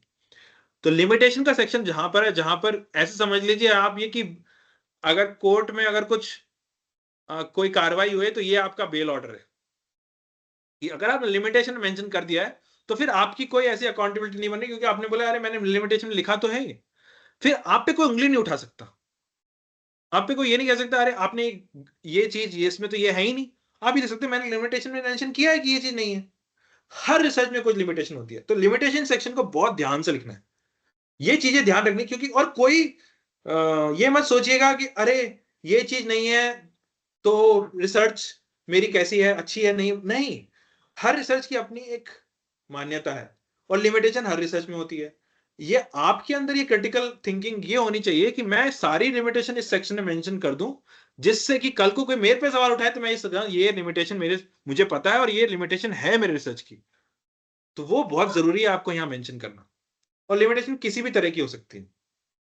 मेथोडोलॉजिकल मतलब कि सैंपल साइज मान लीजिए छोटा रह गया, रिप्रेजेंटेटिव नहीं है, अगर आपको लगा अरे थोड़ा स्क्यूड है जैसे रिप्रेजेंटेशन, कोशिश तो देखिए कोशिश तो ये करनी है कि ऐसी कोई लिमिटेशन हो ना, पर अगर कुछ आपको लगता है कुछ कमी रह गई तो वो कमी यहां पर मेंशन कर दीजिए कि भाई सैंपल साइज 100 पार्टिसिपेंट तक ही था और हो सकता है पूरी पॉपुलेशन को वो रिप्रेजेंट ना कर पाए, हो सकता है कि पूरी पॉपुलेशन को ना, आपकी पॉपुलेशन कितनी बड़ी हो सकती है, तो वो आपने यहां मेंशन कर दिया। उसके बाद मान लीजिए आपने लोगों से सवाल पूछे, अब लोग झूठ भी तो बोल सकते हैं, क्या पता सही चीज ना बताएं, तो आपने लिमिटेशन लिखा है जैसे मैंने यहां पर लिखा सेल्फ रिपोर्टेड डेटा में introduce biases such as social desirability. तो हो सकता है जो उन्होंने सेल्फ रिपोर्ट किया डेटा जो आपको इंटरव्यू में बताया वो गलत हो सकता है, तो आपने यहां लिखा है कि लिमिटेशन हो सकती है मेरी स्टडी की कि जो उन्होंने रिपोर्ट बताया वो सही ना हो। थर्ड, एक्सपेरिमेंटल अगर आपने डिजाइन बनाया है तो अगर कोई क्रॉस सेक्शनल मतलब एक सेक्शन हो गया फिजिक्स मतलब मान लीजिए हेल्थ का, एक हो गया एजुकेशन का, अब दोनों को आप रिलेट नहीं कर सकते, तो ऑल्दो आपकी एक्सपेरिमेंटल डिजाइन है पर कॉजालिटी क्या होती है, एक के कारण से दूसरा होना, तो जरूरी नहीं है कि आप ऐसा बता ही पाए कि इसकी वजह से ये हुआ है। ऑल्दो आपने डिजाइन किया था ये बताने के लिए, बट क्योंकि सेक्शन अलग अलग है हेल्थ और एजुकेशन, तो आप हेल्थ की वजह से एजुकेशन में कुछ हो ऐसा जरूरी नहीं है आप बता पाए, तो आप ये यहां मेंशन कर सकते हैं कि नहीं आप वो कॉजल रिलेशनशिप एक के कारण दूसरा होना ये नहीं बोल पा रहे हैं। ऐसे बहुत सारे हैं थियोरेटिकल लिमिटेशन कि ये सिर्फ और सिर्फ रूरल बरेली तक ही सीमित है, या फिर जो फ्रेमवर्क यूज हुआ है वो सारी चीजें उसके अंदर नहीं आ पा, मान लें नामांकन और ठहराव पे आपने स्टडी करी है बट कारण आपने नहीं पता की है, तो आप यहाँ लिख सकते हैं कि कारण पे काम हो सकता है और उस पर होना चाहिए और रिसर्च के अंदर इस रिसर्च में उस पर डिस्कशन नहीं हुआ है, तो आपने यहाँ पर अपने आप को सेव कर लिया कि कोई सवाल उठाएगा इसका रीजन क्या है तो आप बोलो नहीं ये तो लिमिटेशन में है मेरी स्टडी का, इसके स्कोप में था ही नहीं। लिमिटेशन और स्कोप दोनों रिलेटेड है, अगर आप देखेंगे तो स्कोप में आपने बताया कहां तक सीमा है और लिमिटेशन आपने बताया सीमा के बाहर क्या क्या है जो हम नहीं टच कर पाए, टाइम कम था, एक्सेस के इश्यूज थे, ऐसे करके, या फिर डेटा रिलायबिलिटी नहीं है आपका टूल, आपको नहीं लगता कि बहुत रिलायबल है, कोई टेक्निक्स में कोई फॉल्ट है, जो भी आपको प्रॉब्लम्स लग रही है बेसिकली वो सारे आप बता सकते हैं। एथिकल कंसिडरेशन ये बहुत इंपॉर्टेंट है, एक लाइन एथिकल कंसिडरेशन की होनी चाहिए। ऐसा हो सकता है कि मान लीजिए मेल फीमेल आपने पूरा डेटा ले लिया, मेल फीमेल आपने कर लिया, बट जो तीसरा जेंडर है उस पर आपने उनको इंक्लूड करने के लिए कोई आपने प्रोविजन नहीं लगाया, तो आप लगा सकते हो कि इंक्लूजन हर सारी पॉपुलेशन का नहीं हो पाया, उनके ठहराव का क्या या फिर उनके नामांकन का क्या, तो वो आप इसके अंदर डाल सकते हैं। कोई कल्चरल बायस है, कॉन्टेक्चुअल बायस, जो भी आपको लगता है आपकी स्टडी में कमी रह गई वो यहाँ पर मेंशन हो सकती है। ठीक है, ये है कंक्लूजन का सेक्शन। इससे पहले हम इस पे जाएं, कोई सवाल? लिमिटेशन समझ में आ गया सबको? कोई सवाल है किसी का? जी नमस्कार सर, मैं डॉक्टर जगमोहन सिंह बात कर रहा हूँ डायट डेटा से। जी सर। एक्चुअली अभी इंटरप्रिटेशन की बात हुई सर, अभी फाइंडिंग्स क्या हम सेपरेट चैप्टर में लिखेंगे, उस पर कोई बात नहीं हुई ये कि फाइंडिंग्स का चैप्टर इससे पहले वाला ही था। देखिए मैं बता रहा हूँ, ये जो चैप्टर है, ये लिमिटेशन से पहले वाला चैप्टर, ये रिजल्ट एंड डिस्कशन, ये आपका फाइंडिंग का चैप्टर है। सारी फाइंडिंग्स यहां पर आएंगी, जिसमें कुछ विजुअल्स, टेबल, चार्ट्स, टेक्स्ट, पूरा जितना भी आपने डेटा एनालाइज किया वो सब कुछ इस चैप्टर में आएगा। जी सर, ओके, जी देखिए मैं ऑर्डर थैंक फिर यू। से बता देता हूँ। एक बार मैं कंक्लूजन कर दूं, फिर मैं एक बार फिर से सारा रिपीट करूं। अब चलिए पहले कर ही देता हूं, जिससे कि हम कंक्लूजन पे ठीक से पहुंच जाएंगे। यहां पर थे हम, इंट्रोडक्शन हमने ये समझाया कि इंपॉर्टेंस क्या है, ये स्टडी क्यों होनी चाहिए, ब्रॉडली उस एरिया में क्या इंपॉर्टेंस रखता है, मतलब ड्रॉप आउट है या नामांकन है, नामांकन की क्या इंपॉर्टेंस है, क्या होता है नामांकन, और इसको पढ़ना क्यों जरूरी है, शिक्षा पे इसका क्या प्रभाव होता है, नामांकन ही नहीं होगा तो शिक्षा कहाँ से होगी, ये सारी चीजें आपने बताई। और फिर ऑब्जेक्टिव बताया कि इस रिसर्च में, इस स्टडी में हम ये चीजें करने वाले हैं, ये चीजें समझने वाले हैं। इंट्रोडक्शन में बस उतना आएगा। उसके बाद जो इस एरिया में और रिसर्च हुई है उस पर आपने लिटरेचर रिव्यू में डिस्कस किया। फिर आपने क्या टूल्स यहाँ डेवलप किए, क्या मेथोडोलॉजी थी, क्या सॉफ्टवेयर यूज किए, क्या टेक्निक यूज करी, कैसे उस डेटा को कलेक्ट किया, एनालाइज किया, वो सारा डिस्कशन रिसर्च मेथोडोलॉजी के अंदर आएगा। अगले चैप्टर में डिस्कशन, फाइंडिंग्स क्या रही, क्या निकल के आया, उसको फाइंडिंग्स को आप कोशिश करें कुछ विजुअल्स में। जैसे कि मैंने बोला मेल एंड फीमेल का अगर 40-60% है तो उसको एक पाई चार्ट में डालिए, कोई टेबल या चार्ट्स में रिप्रेजेंट करिए, ना कि सिर्फ लिखित में। उसको थोड़ा विजुअली वो करिए। मैं एग्जांपल भी दिखाऊंगा इसका। विजुअली आप समझाने की कोशिश करिए कि क्या रिजल्ट्स आया, क्या फाइंडिंग्स, सारा रिजल्ट्स, फाइंडिंग, सारा discussion result and discussion chapter में हो जाएगा। अब ये भी कर सकते हैं रिजल्ट का सेक्शन 1, जिसमें सब कुछ सिर्फ रिजल्ट ही मेंशन किया है कि ये डेटा के बाद ये फाइंडिंग आई, और डिस्कशन का अलग एक चैप्टर कि अगर ये फाइंडिंग आ गई तो इससे हमें क्या समझ में आया, इससे हम क्या इंटरप्रिटेशन निकाल रहे हैं। तो एक तो हो गया फाइंडिंग या रिजल्ट, और दूसरा हो गया डिस्कशन, जिसमें हम ये समझा रहे हैं कि इससे हमें ये चीजें समझ में आई। तो जब हमने स्टार्टिंग से ये समझा कि इंट्रोडक्शन में कि क्यों इंपॉर्टेंट है ये रिसर्च, क्या हम इसके अंदर करने वाले हैं, इसके क्या ऑब्जेक्टिव्स हैं, से लास्ट तक जब हमने फाइंडिंग्स कलेक्ट कर लिया, उसको इंटरप्रेट कर लिया, तो हमने एक पूरा सारा अपनी रिसर्च डिस्कस कर लिए। और फिर हमने ये बताया कि इसमें क्या क्या कमी है या क्या चीजें उसका जो इसके स्कोप के बाहर थी, क्या लिमिटेशन रह गई। लास्ट में फिर कंक्लूजन आएगा। कंक्लूजन क्या है, बेसिकली आप ये समझ लीजिए सारे चैप्टर का एक सॉर्ट ऑफ ब्रीफ। ब्रीफ तो आपने एग्जीक्यूटिव समरी में भी लिखा था, बट कंक्लूजन आप ये समझ लीजिए एक लॉन्गर डिस्कशन, एक लॉन्गर ब्रीफ। मतलब जब आपने समराइज किया था एग्जीक्यूटिव समरी में, वो और छोटा फॉर्मेट था, कंक्लूजन में एक बड़ा, उसके अंदर सारी चीजें आएंगी। एडिशनली क्या आएगा, रिकमेंडेशंस और क्लोजिंग स्टेटमेंट। तो कंक्लूजन में क्या क्या देखिए, जो भी फाइंडिंग्स आए उनके समरी लिख दिया आपने, जो भी रिजल्ट्स आपने इंटरप्रिटेशन किया, डिस्कशन सेक्शन जो था वो सारा आपने डिस्कस किया, क्या इस स्टडी की इंप्लीकेशन है। जब आपने ये स्टडी कर ली, रिजल्ट्स आ गए, इंटरप्रेट भी कर लिया, तो इसका प्रभाव क्या पड़ा, आप पॉलिसी पे, सरकार पे इसका क्या प्रभाव पड़ा। और उसके बाद आप इस स्टडी में अब आप क्या रिकमेंडेशन देना चाहते हैं कि अगर ये रिजल्ट आया, इसके ये इंप्लीकेशन है, तो सरकार को ये करना चाहिए, डाइट को ये करना चाहिए, स्कूल्स को ये करना चाहिए, टीचर्स को ये करना चाहिए, क्या क्या आपके रिकमेंडेशंस हैं वो आप यहां लिखेंगे। और लास्ट में एक स्ट्रॉन्ग क्लोजिंग स्टेटमेंट सही कि इस स्टडी की इतनी महत्वपूर्णता है, इतना जरूरी थी ये स्टडी, और ये हमने इस पे ये चीजें समझी, और अब बहुत जरूरी है कि पॉलिसी मेकर्स, शिक्षक, बच्चे, पेरेंट्स सब मिलकर रिफ्लेक्ट करें और मिलकर एक योजना बनाएं, या फिर मिलकर एक कॉल टू एक्शन करें कि हमें इस पे काम करना है। जरूरी है कि नामांकन को हमें बेहतर करना है या फिर ठहराव में हमें बढ़ोतरी लानी है। उस एक स्ट्रॉन्ग स्टेटमेंट जो सभी पॉलिसी मेकर या सभी लोगों तक पहुंचना चाहिए, इस तरह से आपको कंक्लूड करना है। ये आपका अपना स्टेटमेंट होगा, ये सबको बताने के लिए कि हाँ ये रिसर्च कितनी जरूरी थी और इससे ये निकल कर आया, और अब हमें ये करना बहुत जरूरी है, हम सबको साथ में आना है इस चीज को अचीव करने के लिए। ये आपका कंक्लूजन हो गया। कोई सवाल यहाँ पर?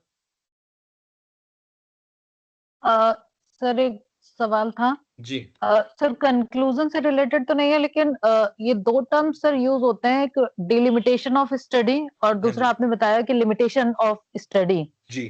तो डिलिमिटेशन ऑफ स्टडी तो वो इंट्रोडक्शन के साथ जाता है, स्कोप। और जी स्कोप जिसको हम कह सकते हैं, और जो लिमिटेशंस हैं ये हमारी रिजल्ट एंड डिस्कशंस के बाद आएंगी।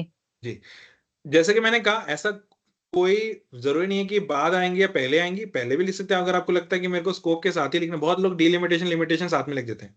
डिलिमिटेशन का मतलब सिर्फ स्कोप होता है। मैंने स्कोप वर्ड यूज किया, आप डिलिमिटेशन यूज कर सकते हैं, तो उसमें कोई दिक्कत नहीं। बट दोनों ही इंपॉर्टेंट है, स्कोप लिखना और लिमिटेशन लिखना, वो बहुत जरूरी है। कुछ लोग शुरुआत में लिखना चाहते हैं लिमिटेशन, तो शुरुआत में लिख देते हैं, पहले ही बता देते हैं रीडर को कि भाई ये लिमिटेशन। कुछ लोग अंत में लिखते हैं, तो वो कोई दिक्कत नहीं।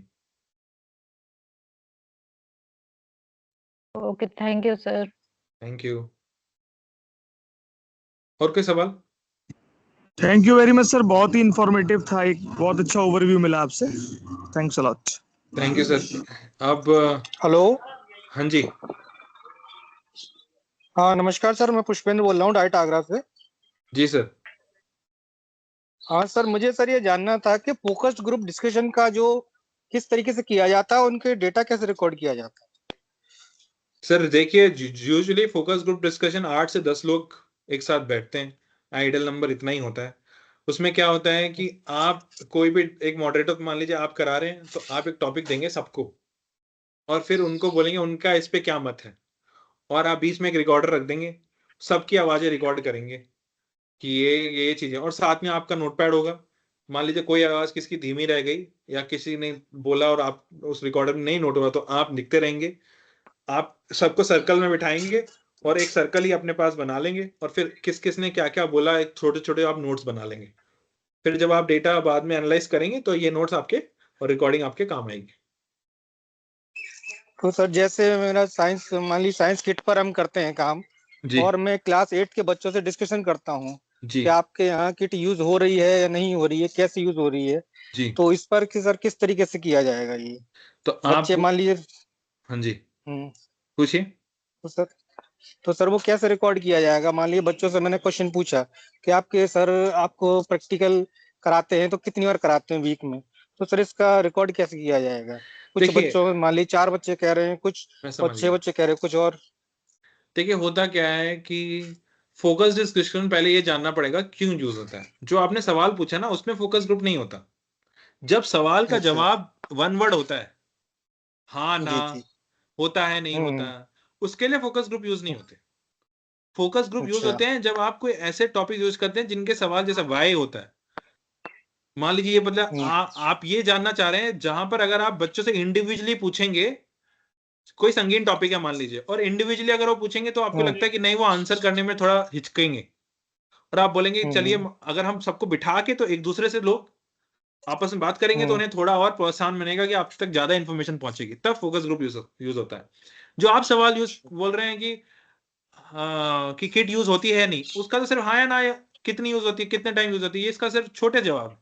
इसके लिए फोकस ग्रुप यूज नहीं होता। वो तो सिर्फ आप सर्वे दे दीजिए उनको, या फिर सीधा सीधा इंटरव्यू में एक एक से अलग से पूछ लीजिए कि बताइए हाँ ना, उनको बोल, या फिर फॉर्म दे दीजिए वो खुद ही भर देंगे। तो वो आप इंडिविजुअली करिए। जहां पर आपको कोई ऐसा क्वेश्चन, मान लीजिए आप ये पूछना चाहते हैं कि सर जो आप किट यूज करते हैं वो उससे आपको कितना समझ में आता है, और तो अब ये एक ऐसा है जिसमें बच्चे हिचकिचाएंगे बोलने में, किस तरह से वो यूज हो रहा है, कैसे यूज हो रहा है। तो आप क्या करेंगे, सबको एक साथ बिठा लेंगे, जिससे एक दूसरे की बातें सुन के वो और डिस्क्राइब करें। जहां पर आपको डिस्क्रिप्शन ज्यादा चाहिए बट आपका जो रेस्पोंडेंट है वो हिचकिचा रहा है, वहां पर फोकस ग्रुप यूज होता है। तो यहाँ पर हम नहीं यूज कर सकते, क्वेश्चनर यूज करना पड़ेगा। यहाँ पर आप क्वेश्चनर यूज करिए, क्वेश्चनर, इंटरव्यू, सर्वे, कुछ भी यूज करिए, बट फोकस ग्रुप मत करिए। वन वर्ड आंसर्स के लिए फोकस ग्रुप नहीं होता। तो बच्चों का 1 बाय 1 इंटरव्यू भी लिया जा सकता है? हाँ बिल्कुल, आप उनसे सवाल पूछ लीजिए 1 बाय 1, बता देंगे। क्योंकि उसमें रिकॉर्ड करते हैं कितने बच्चों ने क्या दिया है। आपके पास पेपर होगा ना, आप बेटर टिक रहेगा। टिक टिक टिक टिक यस नो आप लिखते चले जाइए तुरंत। क्योंकि देखिए जितना आप रिकॉर्डिंग डिवाइस पे रिकॉर्ड करेंगे उसमें बाद में सुनना पड़ेगा, फिर बाद में एनालाइज बहुत काम हो जाएगा फिर आपका। अच्छा सर। तो सर डेटा इंटरप्रिटेशन और डेटा एनालिसिस सर जो करते हैं चैप्टर 4 में, किसी चीज का, तो सर उसमें क्या क्या चीज मेंशन करते हैं? मान लीजिए हमारे पास डेटा आया कि मान लीजिए 10 स्कूलों में टीचर्स हैं, मतलब 10% स्कूलों में टीचर्स नहीं है साइंस के, और ठीक है 90% स्कूल्स में टीचर्स हैं। तो सर हाँ इसका किस तरीके से हम कंक्लूजन निकालेंगे, किस तरीके से रिजल्ट लिखेंगे, और किस तरीके से डेटा इंटरप्रिटेशन होगा? देखिए, तो आप क्या करेंगे, आप पाई चार्ट पता है आपको, पाई चार्ट? जी जी जी। तो आप क्या करेंगे, पहले एक पाई बनाएंगे, एक चार्ट, उस पे एक आपने हेडिंग लिखी कि कितने परसेंट स्कूल्स में टीचर्स हैं, उसमें फिर एक आपने पाई चार्ट बनाया और 90% 10% लिखा, फिर नीचे उसको डिस्क्राइब किया कि 10% schools don't have teachers, 90% have teachers. दो वो इतना सिंपल आंसर नहीं होगा, आप डिस्क्राइब करेंगे हैव का मतलब क्या है, कितने टीचर्स हैं कितने नहीं है, थोड़ा उसको और डिस्क्राइब करना पड़ेगा। बट इवन दो अगर आपको 90-10 का डेटा है तो आपको एक, आप ये सोचेंगे कि पहले मैं उसे विजुअली कैसे बताऊं, तो आपने एक पाई चार्ट बना दिया या टेबल बना दी, और फिर मैं उसको नीचे टेक्स्ट में कैसे एक्सप्लेन करूं। आपको ये अपने सारे डेटा के साथ करना है। नहीं, डेटा तो हमने ले लिया है, और हाँ, उसमें आ गया है कि हाँ इतने स्कूल्स में नहीं है हमारे पास टीचर्स, ने हेड ने मना कर दिया हमारे यहाँ नहीं है। अब उसको हमने लिख दिया, सिंपल इतना ही लिखना होगा उसके अंदर के 10% schools have no science teacher. जी, तो आप जैसे का 10% schools have no science teacher, तो आपने ट्राई चार्ट बना के वो डिस्क्राइब कर दिया। अब आप क्या करेंगे, आप ये देखेंगे कि मेरे रिसर्च की ऑब्जेक्टिव क्या थी, आप वहां जाएंगे देखेंगे, उससे रिलेट करेंगे कि ऑब्जेक्टिव्स में मेरा क्या क्या था। अगर आपके ऑब्जेक्टिव में था कि how many schools don't have teachers, science teachers, तो आपने ऑब्जेक्टिव मीट कर लिया अपना। अगर कुछ और ऑब्जेक्टिव था तो वो फिर आपको मीट करना होगा। सारी चीज मेरा आपको ये ऑब्जेक्टिव था कि साइंस किट यूज हो रही है या नहीं यूज हो रही है, उसके तो ऊपर मेरे को चाहिए था डेटा। जब साइंस टीचर नहीं है तो यूज नहीं कर पाएगा वो। नहीं कर पाएगा, अगर है भी तो भी शायद यूज नहीं कर पाएगा, यूज नहीं कर रहा है, वो भी आपको जानना पड़ेगा।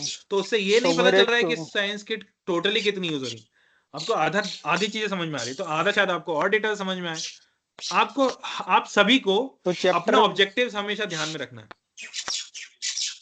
तो सर चैप्टर 4 में बस इतना ही लिखा जाएगा, और चैप्टर फिर 4 सर में इसका सारी रिजल्ट और चीजें आएंगी, कंक्लूजन में क्या लिखा जाएगा? सारी चीजें आएंगी वो जो आपके डेटा में थी। मान लीजिए आपने ये लिखा साइंस टीचर है कि नहीं, वो हो गया एक डेटा। मान लीजिए आपने ये लिखा कि कितनी कितनी कितने टीचर्स यूज करते हैं, वो होगा एक डेटा। मान लीजिए आपने कितनी बार यूज करते हैं, वो तीसरा डेटा। जो यूज करते हो बच्चों को समझ में आता है कि नहीं, वो एक डेटा। बच्चों से आपने जो फीडबैक लिया टीचर्स के यूज पे, वो हो गया एक और डेटा। तो ऐसे करके बहुत सारा डेटा, वो सारी चीजें आपके इस चैप्टर में आएंगी। और फिर रिजल्ट डिस्कशन में, उसके बाद फिर कंक्लूजन में एक, आप सबको आपने जो समझा उसका एक समरी आएगी इस डेटा की। और इस डेटा से जब आपने समझ लिया कि चलो ये चीजें आपका रिजल्ट आ गया, इसका क्या इंप्लीकेशन है, तो इससे इसका मीनिंग क्या है, मतलब मान लीजिए 90% टीचर्स किट साइंस टीचर्स हैं पर 40% ही यूज कर रहे हैं, तो फिर आप इंप्लीकेशन लिखेंगे कि हमें शिक्षा प्रणाली में जरूरी है कि सिर्फ किट प्रोवाइड करना काफी नहीं है, ये भी जानना कि टीचर उसमें निपुण है कि नहीं। क्या पता टीचर ही निपुण नहीं है उसको यूज करने के लिए, वो कैसे पता चलेगा।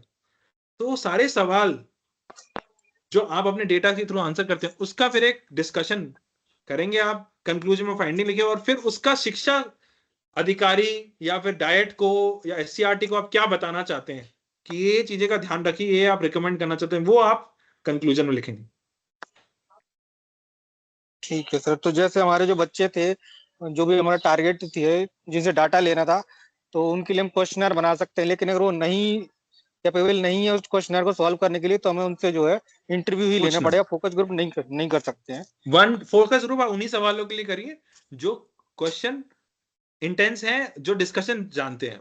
One word answers, 2 words question के लिए फोकस ग्रुप मत करिए, क्योंकि होता क्या है ना, बच्चे इन्फ्लुएंस हो जाते हैं। अगर एक बच्चे ने आपके 1 वर्ड अगर क्वेश्चन है ना, मान लीजिए हाँ या ना, अच्छा सर, तो सर डाटा रिकॉर्ड कर तो सर, अच्छा, तो मान लीजिए डाटा जो कोई आता है तो उसको हम किस तरीके से रिकॉर्ड करते हैं? पूरे ग्रुप का डेटा माना जाता है, या फिर ये कुछ परसेंटेज में भी दे सकते हैं कि इतने परसेंट लोग ये कह रहे हैं, इतने परसेंट ये कह रहे हैं? कह किस सकते हैं, तरीके से बिल्कुल कह रिकॉर्ड सकते होता है? हैं। आप बिल्कुल, आप अपने जब आप रिकॉर्ड कर रहे हैं तो आप शीट बना लीजिए, क्वेश्चन लिख लीजिए कि ये स्टूडेंट ये ने ये यस रिस्पॉन्स किया। आपके क्वांटिटेटिव अगर सेशन हुआ होगा तो नंबर ऑफ स्टूडेंट्स को आप डेटा फिर एनालाइज कर सकते हैं कि कितने स्टूडेंट ने क्या कहा, क्या उनका मीनिंग था। हो सकता है फीमेल स्टूडेंट्स ने एक तरह का आंसर दिया, मेल स्टूडेंट ने अलग तरह का आंसर दिया, वो भी आप डेटा में देख सकते हैं। वो डेटा एनालाइज करने की कैपेबिलिटी के ऊपर है, जो भी आप डेटा आपके पास है उसको आप कितना सूक्ष्म तरीके से देख सकते हैं, वो फिर आपके ऊपर निर्भर है। तो सर परसेंटेज वाइज भी दे सकते हैं? बिल्कुल बिल्कुल, परसेंटेज वाइज ही देना है।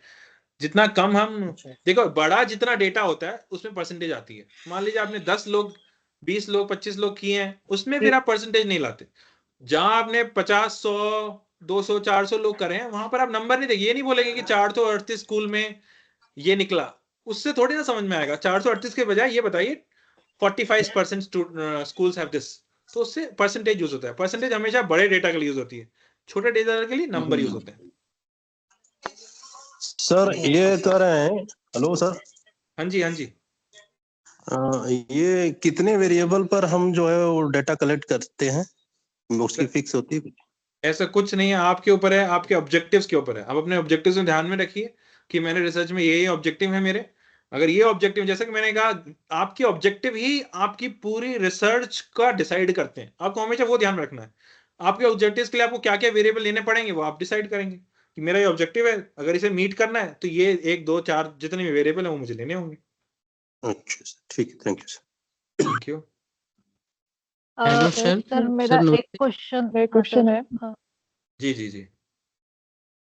सर मैं ये कह रही थी कि जैसे अभी फोकस ग्रुप पे हमने बात की थी कि हम फोकस ग्रुप डिस्कशन कब करेंगे, तो क्या उसको करने से पहले कुछ क्वेश्चंस हमें निर्धारित कर लेने चाहिए कि इन क्वेश्चंस पे हम बात करेंगे, क्योंकि टॉपिक तो पता है कि हाँ इस टॉपिक पे हम बात करेंगे, जी डिस्कशन बिल्कुल, होना चाहिए। हमेशा कोई भी टूल हो उसमें आपको क्वेश्चन लेके जाना चाहिए। जी जी जी। सर मेरी जो इस समय जो रिसर्च स्टडी है वो केस स्टडी है, तो उसके लिए मैंने टूल्स बनाए हुए हैं। तो जी। क्या हर एक टूल के जो सब एरियाज है उनके एक एक पॉइंट को लेके पूरा डिस्कशन करना होगा? आप थोड़ा एग्जांपल दीजिए, मुझे ऐसे समझ में नहीं आएगा क्या एग्जैक्टली कर रहे हैं आप।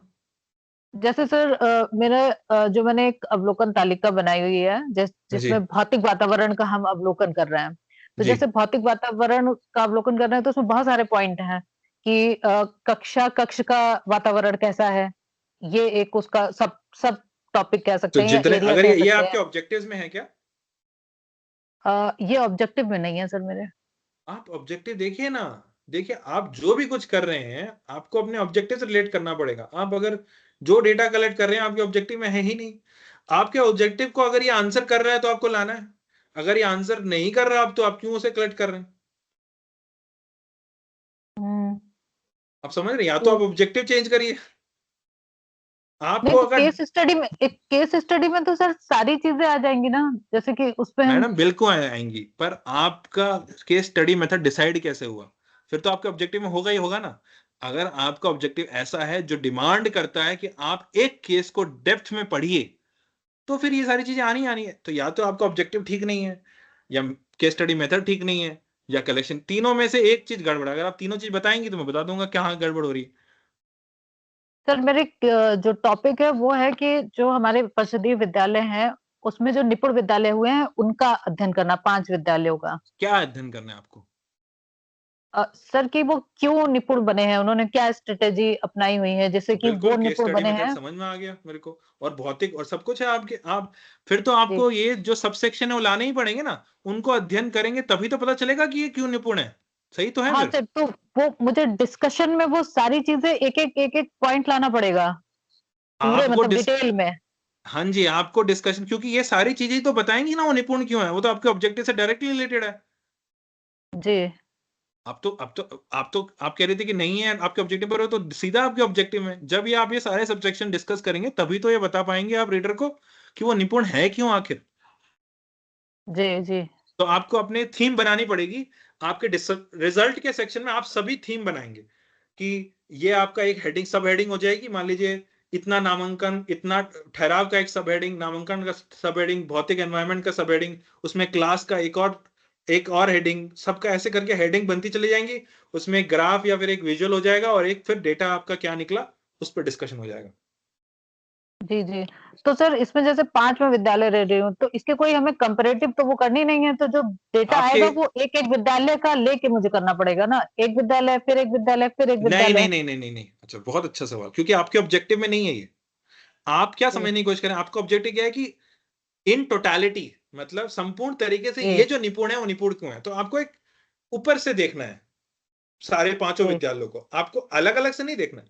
हाँ, अगर किसी विद्यालय में कुछ अलग हो रहा है तो वो आप अपने डिस्कशन में ला सकते हैं, पर आपकी जो थीम बनेगी ना, जैसे भौतिक एनवायरनमेंट, तो भौतिक एनवायरनमेंट में वो सारी चीजें जो भौतिक में वो आ रही हैं। मान ली किसी स्कूल में कुछ एक्स्ट्रा है तो आप अलग से लिख सकती हैं कि स्कूल ए में ऐसा भी था, वो आप अलग से इंक्लूड कर सकती हैं। पर आप अलग अलग से हर स्कूल का एनालाइज करने जाएंगी तो फिर तो पता नहीं कितने पेज लग जाएंगे। आप ये ध्यान रखिए कि आपका वो ऑब्जेक्टिव नहीं है, आपका ऑब्जेक्टिव सिंपल है कि निपुण क्यों है, निपुण स्कूल जो है निपुण क्यों होते हैं। तो आप एक ही हेडिंग के अंदर 5 स्कूल का डिस्कशन लाएंगे, और अगर कुछ स्कूल में किसी स्कूल में अलग से कुछ किया हुआ है तो उसे भी उसके अंदर डिस्कशन में इंक्लूड कर सकते हैं। स्कूल ए में मान लीजिए स्विमिंग पूल है जो बच्चों को एनकरेज करता है, बाकी स्कूल में नहीं हो बट है उसके अंदर जो एक्स्ट्रा है, तो वो भी आप ला सकते हैं कि स्कूल ए स्पेसिफिकली ये भी है। बट जो चीजें सभी स्कूल में है वो आप फिर भौतिक एनवायरनमेंट में सारे स्कूल्स का लिख देंगे कि ये चीजें हर स्कूल में देखी गई हैं। जी सर। और कोई सवाल मैम? थैंक यू जी सर। सर, थैंक मेरा एक सवाल है। जी मैम। सर जब सर्वे करते हैं, क्वेश्चनियर भरवाते हैं टीचर से तो जी सर वो रियल आंसर नहीं करते हैं, वो आइडियल आंसर ही करते हैं। इसको कैसे हल किया जाए? मैम वो ये कहीं भी अपने आप को नहीं बोलना चाहते, हाँ हाँ हाँ हाँ। मैम ये रिसर्चर की बहुत किसी भी रिसर्चर के लिए ये एक ऐसा क्या बोल सकते हैं प्रॉब्लम है जो आज तक सॉल्व नहीं हुआ, और आप इस पे कोई ओनस भी मत लीजिए। आपका काम यह है, आप लिमिटेशन में लिखिए कि सेल्फ रिपोर्टेड जो डेटा होता है उसमें बायस हो सकता है। जब आप खुद ही बताते हैं कि सवाल कैसे तो उसमें बायस हो सकते हैं, तो आप अपनी लिमिटेशन बस इतना लिख दीजिए, आपका काम खत्म। होता क्या है कि जब आप मास डेटा कलेक्ट करते हैं, मान लीजिए आपने एक टीचर ने बायस दिखाया, सच नहीं बोला, 2 ने नहीं बोला, 10 ने नहीं बोला, बट अगर आपने 400 टीचर का डेटा लिया है तो ये माना जाता है कि वो कैंसिल हो जाता है बायस, और एक ओवर आर्किंग जो पिक्चर बनती है उसमें आपको मोटा मोटा आइडिया लग जाता है कि रियलिटी क्या है। इसलिए क्वांटिटेटिव डेटा की इसलिए इंपॉर्टेंस होती है कि जब आप बहुत सारा डेटा लेते हैं तो जो ये इंडिविजुअल जो झूठ बोल रहे हैं आप माना यह जाता है कि वो कैंसिल आउट हो जाते हैं, और जो मोटा डेटा आता है इतने बड़े डेटा के बाद, इतने सारे रेस्पोंडेंट के बाद, वो उसमें कुछ सच्चाई होती है। तो अगर आपका क्वांटिटेटिव डेटा है तो आपको चिंता करने की जरूरत नहीं है, क्वालिटेटिव है तो आप इसे लिमिटेशन मेंशन करिए कि ऐसा होता है, क्योंकि ये बायस तो होता है हर किसी में। अगर हमसे भी कोई सवाल पूछने आएगा तो, और हम चाहेंगे भी नहीं कि हम झूठ बोलें, बट हो सकता है कि हमारे अंदर कोई बायस है जिसकी वजह से हम गलत आंसर दे रहे हैं, तो वो चीज तो पॉसिबल है। अमित जी आप पूछ लीजिए सवाल। जी सर, नमस्ते सर। सर हमको ये जानना था कि जैसे अगर हम बच्चे के अचीवमेंट देख रहे हैं तो किसी एक पर्टिकुलर मतलब जैसे विज्ञान किट से टीचर पढ़ा रहे हैं तो बच्चे के अचीवमेंट पे क्या इफेक्ट पड़ रहा है, तो लेकिन बच्चे के अचीवमेंट तो और भी फैक्टर हो सकता है सर, तो इसको हम लोग कैसे मतलब कंक्लूजन या एक्सप्लेन कैसे करेंगे डेटा सर? बहुत अच्छा सवाल है। के बाद इनफैक्ट ये सच्चाई बहुत जगह की है कि हम नीरज सर कि शांत सर। जब हम कॉजल रिलेशनशिप सेट करते हैं ना कि इसका कारण ये है, तब ये चीज होने के बहुत चांसेस होते हैं। ठीक है, इसके 2 तरीके होते हैं। एक ये कि आप लॉन्गिट्यूडनल स्टडी करें, मतलब आप साल भर साल स्टडी करते रहें, तो आप ये बोल रहे हैं कि जब एक साल में हो सकता है कोई और रीजन हो, दूसरे साल में कोई और हो, पर तीसरे में थोड़ी होगा या चौथे में थोड़ी होगा। तो जब आप 3-4 साल की स्टडी करते हैं तब आप ये मान लेते हैं कि कैंसिल हो गया, और जो जो फैक्टर्स थे एक ही फैक्टर, ये अब हम ये मान सकते हैं कि हाँ जो यही रीजन है जिसकी वजह से अचीवमेंट स्कोर बढ़ा है। एक तो ये जो आपके में शायद मुमकिन नहीं है, बट मैं आपको सिर्फ अंदाजा दे रहा हूँ कि कैसे हम रिसर्च जब करते हैं तो ये पता कर सकते हैं कि हाँ ये सही है कि नहीं। दूसरा, आप इसको मेंशन करिए कि हाँ ऐसा हो सकता है, बट ये आपका कैवियाट है, मतलब किसी भी रिसर्च में ये चीज हो सकती है कि कोई और रीजन रहा हो, पर क्योंकि आप सीधा प्रमाण देख रहे हैं, सीधा वो देख रहे हैं कि कॉजल रिलेशनशिप, तो आप कोशिश करें कि रिग्रेशन जैसा कोई टूल यूज करके पता करें कि हो रहा है कि सच में ऐसा एग्जिस्ट करता है, क्योंकि वो कॉजल रिलेशनशिप एस्टैब्लिश करते हैं। नहीं हो पा रहा है तो अगर आप वो टूल यूज नहीं कर पा रहे हैं मान लीजिए, तो फिर तो कुछ नहीं कर सकते, फिर तो आपको अपनी लिमिटेशन में मेंशन करना ही पड़ेगा कि ये ऐसा है, और किसी भी चीज में ये बायस होने के तो चांसेस रहते ही। जी जी सर, ठीक है सर, ठीक, thank you sir. Thank you. और कोई सवाल? अभी हम आगे बढ़ लेते हैं, फिर कुछ ठीक है सवाल सर, लेंगे। ठीक है सर, आगे क्योंकि अब मैंने ये समझा दिया, 2 ही इंपॉर्टेंट पॉइंट रह गए हैं। रेफरेंसेस, उसके बाद जब आपने कंक्लूजन दे दिया तब रेफरेंसेस आएंगे। जितने भी सोर्सेज आपने यूज किए हैं, बुक्स, आर्टिकल जो आपने पढ़े थे, जो आपने यूज करे हैं। रेफरेंसेस का मतलब क्या था? वही चीजें मेंशन करनी है जो आपने एक्चुअल में आपकी रिसर्च स्टडी में यूज करी है। मैं साइटेशन के अंदर नहीं जा रहा हूँ, कैसे रेफरेंस करना है उसके अंदर मैं नहीं जा रहा हूँ। उसके लिए तो एक अलग पूरा सेशन होना पड़ेगा कि कैसे रेफरेंसेस साइट होती हैं, बट बहुत सारे स्टाइल होते हैं। APA, MLA, शिकागो, आप कोई भी ले सकते हैं। मैं एग्जाम्पल एक गूगल पे दिखा देता हूँ आपको। मान लीजिए कि scholar.google.com है और आपको एक पेपर मिला है कोविड-19 लर्निंग लेवल्स। ये मैं सिर्फ आइडिया दे रहा हूँ। मान लीजिए ये एक पेपर है जो आपने पढ़ा है, इम्पैक्ट ऑफ कोविड-19, और इसका रेफरेंस आपको चाहिए। तो आप गूगल स्कॉलर पे जाकर इसका बस कॉपी करिए नाम, गूगल स्कॉलर पे इसको खोलिए और इस पेपर का यहाँ पर साइटेशन होता है। इस साइट पर अगर आप क्लिक करेंगे तो उसके डिफरेंट स्टाइल में रेफरेंस आ जाएगा। मोस्टली APA यूज होता है, तो APA को कॉपी कर लीजिए और फिर अपने डॉक्यूमेंट के अंत में उसको पेस्ट कर लीजिए। मैं आपको एक शॉर्टकट बता रहा हूँ बस। ये देखिए मैंने चैट में पेस्ट कर दिया। ये एक शॉर्टकट है, नहीं तो आपको याद करना पड़ेगा। हर एक रेफरेंस को करने, मतलब बुक्स, जर्नल आर्टिकल, रिपोर्ट्स, इन सब को रेफरेंस करने का अलग तरीका होता है। तो ये सारे आपको तरीके सीखने पड़ेंगे। अगर आपको सारे नहीं सीखने तो आप सीधा गूगल स्कॉलर पे जाकर आप रेफरेंस को कॉपी करके पेस्ट कर सकते हैं। अपेंडिक्स, तो जो भी आपने सर्वे मान लीजिए बनाया था, क्वेश्चनर बनाया था, वो खाली क्वेश्चनर आप लास्ट में अपेंडिक्स में लगा सकते हैं। ये देखिए, ये रहा मेरा क्वेश्चनर। अगर कोई इंटरव्यू गाइड बनाई थी, तालिका बनाई थी, वो सारे appendix A, appendix B, appendix C करके आप लास्ट में पेस्ट कर सकते हैं जिसको पढ़ना। मान लीजिए पार्टिसिपेंट से कोई कंसेंट फॉर्म भरवाया था कि वो इस रिसर्च स्टडी में पार्टिसिपेट करने के लिए रेडी हैं, उसके लिए आपने कोई फॉर्म साइन कराया था, वो फॉर्म, खाली फॉर्म एक अपेंडिक्स में डाल सकते हैं। तो जो भी एक्स्ट्रा है वो सारी चीजें आप अपेंडिक्स में पेस्ट कर सकते हैं। ओके, सो मेरे पास अब कुछ क्विक एक्टिविटीज हैं। थोड़ा सा अब मैंने बहुत बातें कर ली, अब देख लेते हैं कितना समझ में आया। इससे पहले कि हम वो बात करें तो 2-3 मैं क्विक एक्टिविटीज करना चाहता हूँ आप लोगों के साथ, जिससे कि हम ये देखें कि जो मैंने कोशिश करा समझाने समझ में आया कि नहीं। इससे पहले किसी का कोई सवाल है तो वो ले लेते हैं।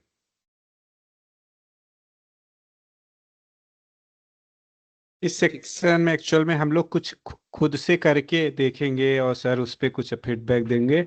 उसके पहले सर चाह रहे हैं कि अभी तक के सेशन में जो भी आपने समझा सीखा उस पर कोई सवाल हो तो पूछ लीजिए, नहीं तो एक्टिविटी वाले सेक्शन में आगे भी बढ़ते हैं।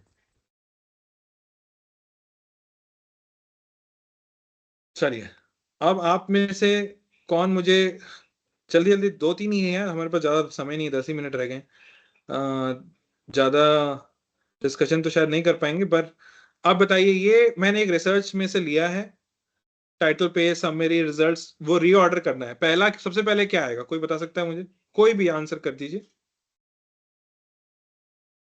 Sir title page, introduction. सबसे पहले टाइटल पेज, बिल्कुल सही।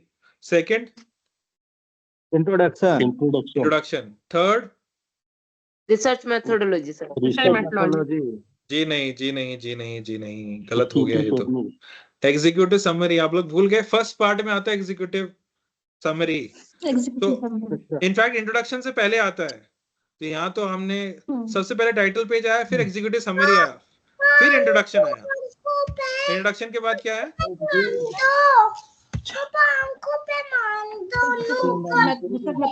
किसी का research methodology. Research methodology, discussion, और लास्ट में डिस्कशन और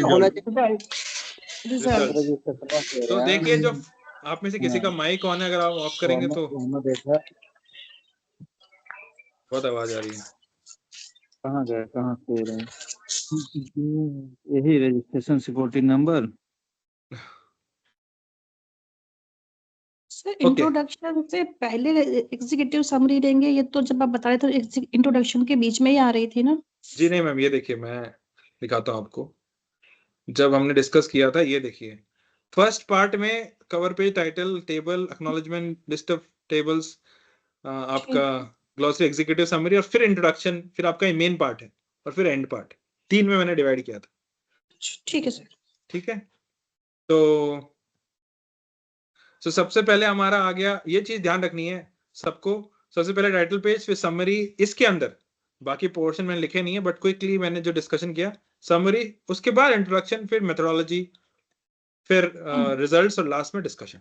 ठीक है, उसके बाद अब मान लीजिए किसी ने ये लिखा हुआ, this study is about how sleep affects grades, it looks at students and sleep patterns, sleep is important for people.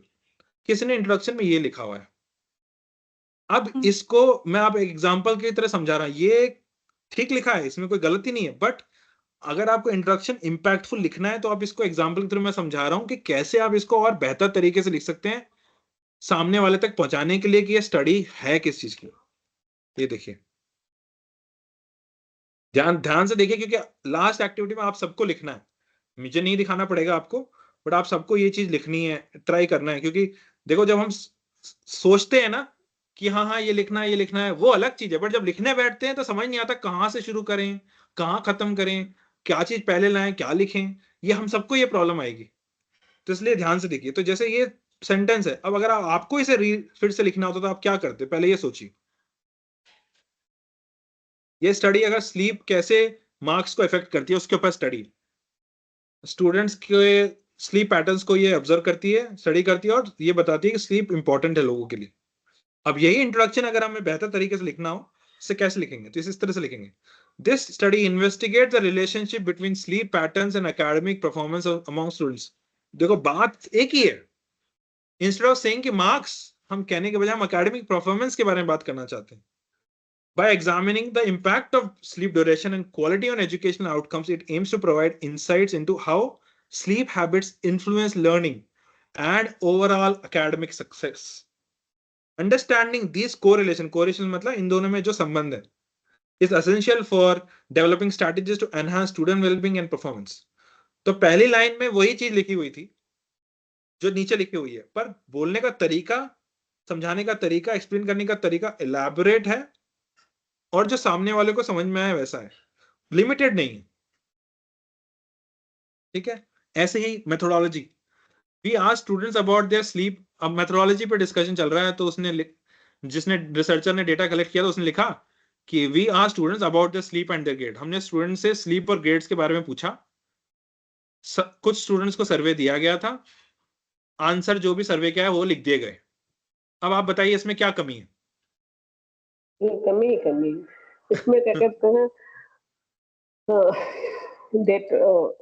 Data का एक्सप्लेन नहीं किया गया है। डेटा कैसे क्लियर किया, नहीं एक्सप्लेन किया, और बताइए।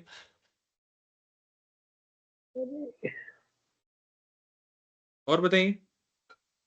और एनालिसिस भी नहीं हुई है डेटा की।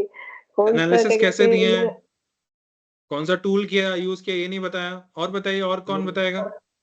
हेलो, हाँ जी। रिलेशन नहीं लिखा हुआ है, रिलेशन को स्पेसिफाई करना पड़ेगा, स्पेसिफाई करना पड़ेगा। और सर इसमें सबसे बड़ी बात लिखा है the survey was given to some students, तो ये सम मुझे लगता है शायद डेटा सैंपल का जो साइज है वो एक। सम क्या होता है? सम तो कुछ भी हो सकता है, एग्जैक्टली क्या साइज है वो बताइए हमें। बहुत बढ़िया, इससे समझ में आता है कि समझ में आ गया सबको। चलिए, तो ये क्या वीकनेस क्या है इसकी कि डिटेल ही नहीं है, मेथड नहीं है, सैंपल साइज कुछ भी नहीं बताया। तो वो डिटेलिंग बहुत इंपॉर्टेंट है, जिससे सामने वालों को क्लियरली समझ में आएगी ये मिक्स मेथड है, ये क्वांटिटेटिव मेथड है, इसमें ये सैंपल साइज दिया गया, ये पॉपुलेशन थी, ये हमने टूल यूज किया, ऐसे डेटा कलेक्ट किया, वो क्लियरली बताना है हमें। ये हमारा फाइनल टास्क है आज का। यहां पर मैंने छोटा छोटा हर एक पर्पस ऑफ द रिपोर्ट की फाइंडिंग, मेथोडोलॉजी, रिकमेंडेशन, कंक्लूजन और टारगेट ऑडियंस सबका एक छोटा छोटा रेस्पॉन्स लिखा हुआ है। आप सबको एक ब्रीफ में एक एग्जीक्यूटिव समरी लिखनी है इस डेटा को यूज करके। किसी को दिखाना नहीं है, 10 मिनट है आपके पास, किसी से पूछना नहीं, ना ही मेरे को, आप खुद के अपने आपके पास कोई पेज है, कोई पेन है, उस पर लिखिए और फिर लास्ट में फिर मैं आपको दिखाऊंगा कि इसकी एग्जीक्यूटिव समरी कैसे हो सकती है। तो आप कंपेयर कर सकते हैं कि हमने क्या लिखा था और उसमें क्या है। तो आप ये मत सोचिए कि कोई पूछेगा कि मैंने क्या लिखा है, कोई नहीं पूछेगा आपने क्या लिखा है। आप बस अपने पेज, अपने अपने कागजों में लिखिए, थोड़ा सा इसे समझकर, सारी चीजों को पढ़कर आप कैसे एग्जीक्यूटिव समरी लिखेंगे, फिर मैं आपको दिखाऊंगा कि ये सैंपल, तो फिर हम इस सेशन को कंक्लूड कर लेंगे। 5 मिनट है। 10 मिनट है आपके पास, चलिए 5-10 जो भी है।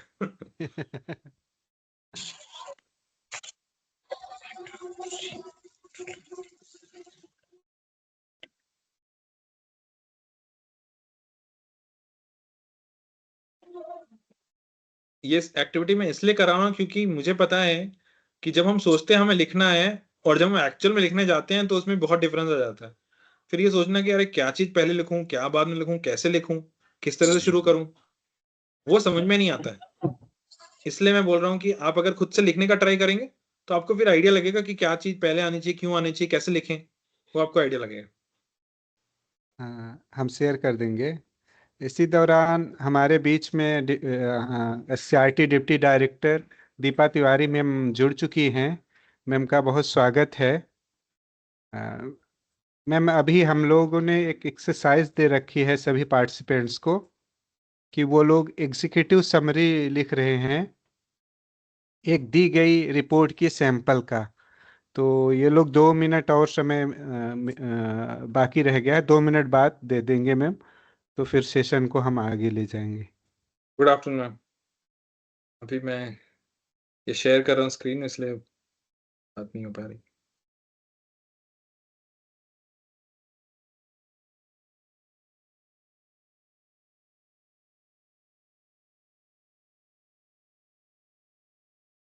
तो 3 मिनट जाओ, मुझे हिंट देना।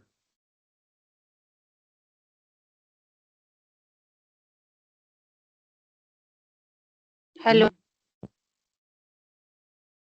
हाँ मैम बोलिए।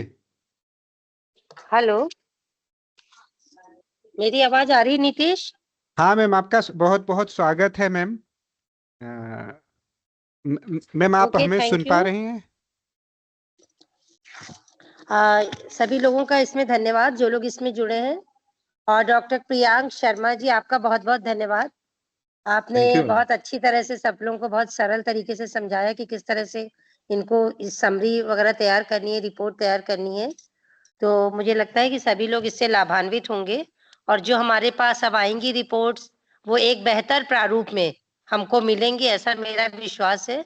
और आपके अनुभव से जरूर ये लोग लाभान्वित होंगे। नंबर तो नीतीश ने जैसे कहा था कि आपने अपना शेयर किया है, तो अगर किसी को कोई क्लैरिफिकेशन करना हो तो वो आपसे कर लेगा, जिससे कि जो थोड़ा बहुत अगर कहीं गैप आ गया या कोई सुनने में कुछ छूट गया हो या उतना प्रॉपरली ना बना पा रहे हो, कहीं मदद की जरूरत हो, तो आप इनको हेल्प करिएगा, ताकि जो भी हमें प्रपोजल्स मिले, मतलब जो भी इनकी रिपोर्ट्स मिले और भी बेहतर मिले, ये मेरी आप लोगों से आशा रहेगी। थैंक यू नीतीश, इतना अच्छा सेशन ऑर्गेनाइज करने के लिए, और इतने विद्वान प्रियांक जी को बुलाने के लिए, जिन्होंने इतनी सरल तरीके से काफी मतलब बहुत बढ़िया प्रेजेंटेशन भी किया था। और ये प्रेजेंटेशन भी आप शेयर कर दीजिएगा सबके साथ, ताकि सभी लोग इससे लाभान्वित हो। Thank you, thank you. Thank you ma'am, आपका थैंक यू भी so much for the opportunity. Ma'am आपका बहुत धन्यवाद। आपने हमें अपना समय, आप बहुत बिजी हैं हमें पता है, उससे निकाल के अपने आशीर्वचनों को हमें दिया। बहुत बहुत धन्यवाद मैम आपका। नीतीश, मेरी एक्चुअली एक दूसरी मीटिंग भी है, तो मैं उसको ज्वाइन कर रही हूँ, तो आप अपना कंटिन्यू कर लीजिए। ठीक है मैम, ठीक है। Thank you ma'am, thank you very much ma'am. नमस्कार मैम।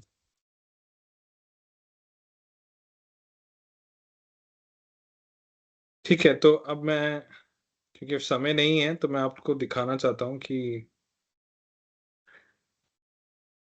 आप लिखेंगे इसको, एग्जीक्यूटिव समरी को, तो कैसे लिखेंगे। देखिए, पहले शुरू में आप क्या करते हैं, आप एक ओवरआर्चिंग लाइन लिख रहे हैं कि कोविड-19 impacted the world in unimaginable ways. आप डायरेक्टली नहीं घुस के एक शुरू में एक सिंपल लाइन से शुरू कर रहे हैं कि forcing rapid shifts in any aspect of life including education. तो आपने क्या करा, पहले क्योंकि कोविड-19 और इम्पैक्ट की बात हो रही है और आपने इसके ऊपर डिस्कशन करना है, तो आपने क्या करा, एक सिंपल लाइन से पहले शुरू किया कि बहुत सारे इम्पैक्ट थे, उस पे आप सीधा एजुकेशन में आ गए। फिर एजुकेशन पे आने के बाद, as schools around the world transition to remote learning, the effects on student academic performance became a pressing concern. तो अब आप आ गए एकेडमिक कंसर्न के ऊपर, परफॉर्मेंस के ऊपर। फिर आप इस रिपोर्ट पे आए कि this report explores the impact of remote learning on the academic performance high school students during the pandemic. कि पैंडेमिक में रिमोट लर्निंग पे की वजह से क्या इम्पैक्ट रहा, इस रिपोर्ट में वो फोकस है।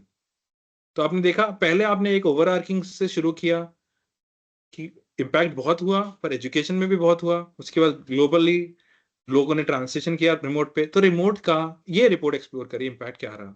The shift to online education brought about significant challenges particular students from low income families. तो हम क्या बोल रहे हैं कि ये research low income families particularly, this research aims to understand these challenges and फिर रिकमेंडेशन प्रोवाइड करना चाहती है। ये मेरा पहला पैराग्राफ, जिसमें मैंने पूरा स्टेज भी सेट कर दिया, रीडर को लेके भी आ गए और ये भी समझा दिया कि किसके ऊपर है रिसर्च। उसके बाद मैंने ब्रीफली डिस्क्राइब किया कि क्या इस रिपोर्ट में निकला। The study found that the academic performance declined. जरूरी नहीं कि परसेंटेज यहीं मेंशन कर दो, ऑल तो किया हुआ है, बट जरूरी नहीं है कि परसेंटेज यहाँ पे मेरे पर। Decline after the transition to online learning, students from low income household were disproportionately affected. मतलब सब पे सेम प्रभाव नहीं हुआ, किसी पे ज्यादा किसी पे कम प्रभाव पड़ा है रिमोट लर्निंग का। टीचर फीडबैक इंडिकेटेड कि एंगेजमेंट और मोटिवेशन स्टूडेंट्स का कम हुआ है। तो इस स्टडी में एक मिक्स मेथड अप्रोच ली गई थी, सर्वेस किए गए थे 200 स्टूडेंट्स के, 15 टीचर का इंटरव्यू किया गया था, क्वालिटेटिव क्वांटिटेटिव डाटा दोनों लिए गए थे, डेटा एनालाइज किया, ट्रेंड्स निकाले गए, गैप्स निकाले गए, चैलेंजेस निकाले गए, और फिर उन फाइंडिंग्स के बेस करके हमने रिकमेंड किया कि स्कूल को ऑनलाइन लर्निंग टूल के ऊपर और इन्वेस्ट करने की जरूरत है, क्योंकि अगर आगे कुछ हो जाए तो उसके लिए रेडी रहना चाहिए, और वर्चुअल क्लासरूम में ज्यादा एंगेजमेंट हो जिससे कि, और ये भी सजेशन हुआ कि स्कूल कम्युनिटी ऑर्गेनाइजेशन पार्टनर करे जिससे कि लो इनकम फैमिलीज को भी टेक्नोलॉजी का एक्सेस मिले। इन कंक्लूजन, फिर एक कंक्लूजन दिया है समरी में कि this study undergoes the critical need for systemic changes, और सिस्टम लेवल पे चेंज आए जिससे कि जो एजुकेशन में जो डिस्पैरिटीज हैं, जो इनइक्वालिटीज हैं, वो एड्रेस हो पाए। फाइंडिंग्स जो आई हैं वो किसके लिए रेलेवेंट है, स्कूल एजुकेटर के लिए, एडमिनिस्ट्रेटर के लिए, पॉलिसी मेकर्स के लिए, और जो भी इन सब क्षेत्रों में चेंजेस ला सकते हैं उन सब के लिए, और जो भी ये चाहते हैं कि एक इक्वल एक्सेस टू एजुकेशन हो, उन सब के लिए ये स्टडी रेलेवेंट है। ये हमारी समरी हो गई। तो इसमें अब बहुत सवाल हैं जो नहीं आंसर हुए। ये नहीं पता कि क्यों डिक्लाइन हो गया, ये नहीं पता कि कैसे हो गया, कहाँ हो गया, किस किस क्षेत्र में, हमने कुछ भी डिटेलिंग नहीं करी यहाँ पर। बट एक आइडिया लग गया कि इस रिपोर्ट को पढ़ने के बाद आपको इंडिया में जो रिमोट लर्निंग की वजह से जो इम्पैक्ट हुआ लर्निंग पे कोविड-19 पैंडेमिक की वजह से, उसका आपको पूरा डिस्कशन मिल जाएगा। ठीक है, इसी के साथ बहुत बहुत धन्यवाद। अगर आपको कोई भी सवाल है तो आप पूछ सकते हैं।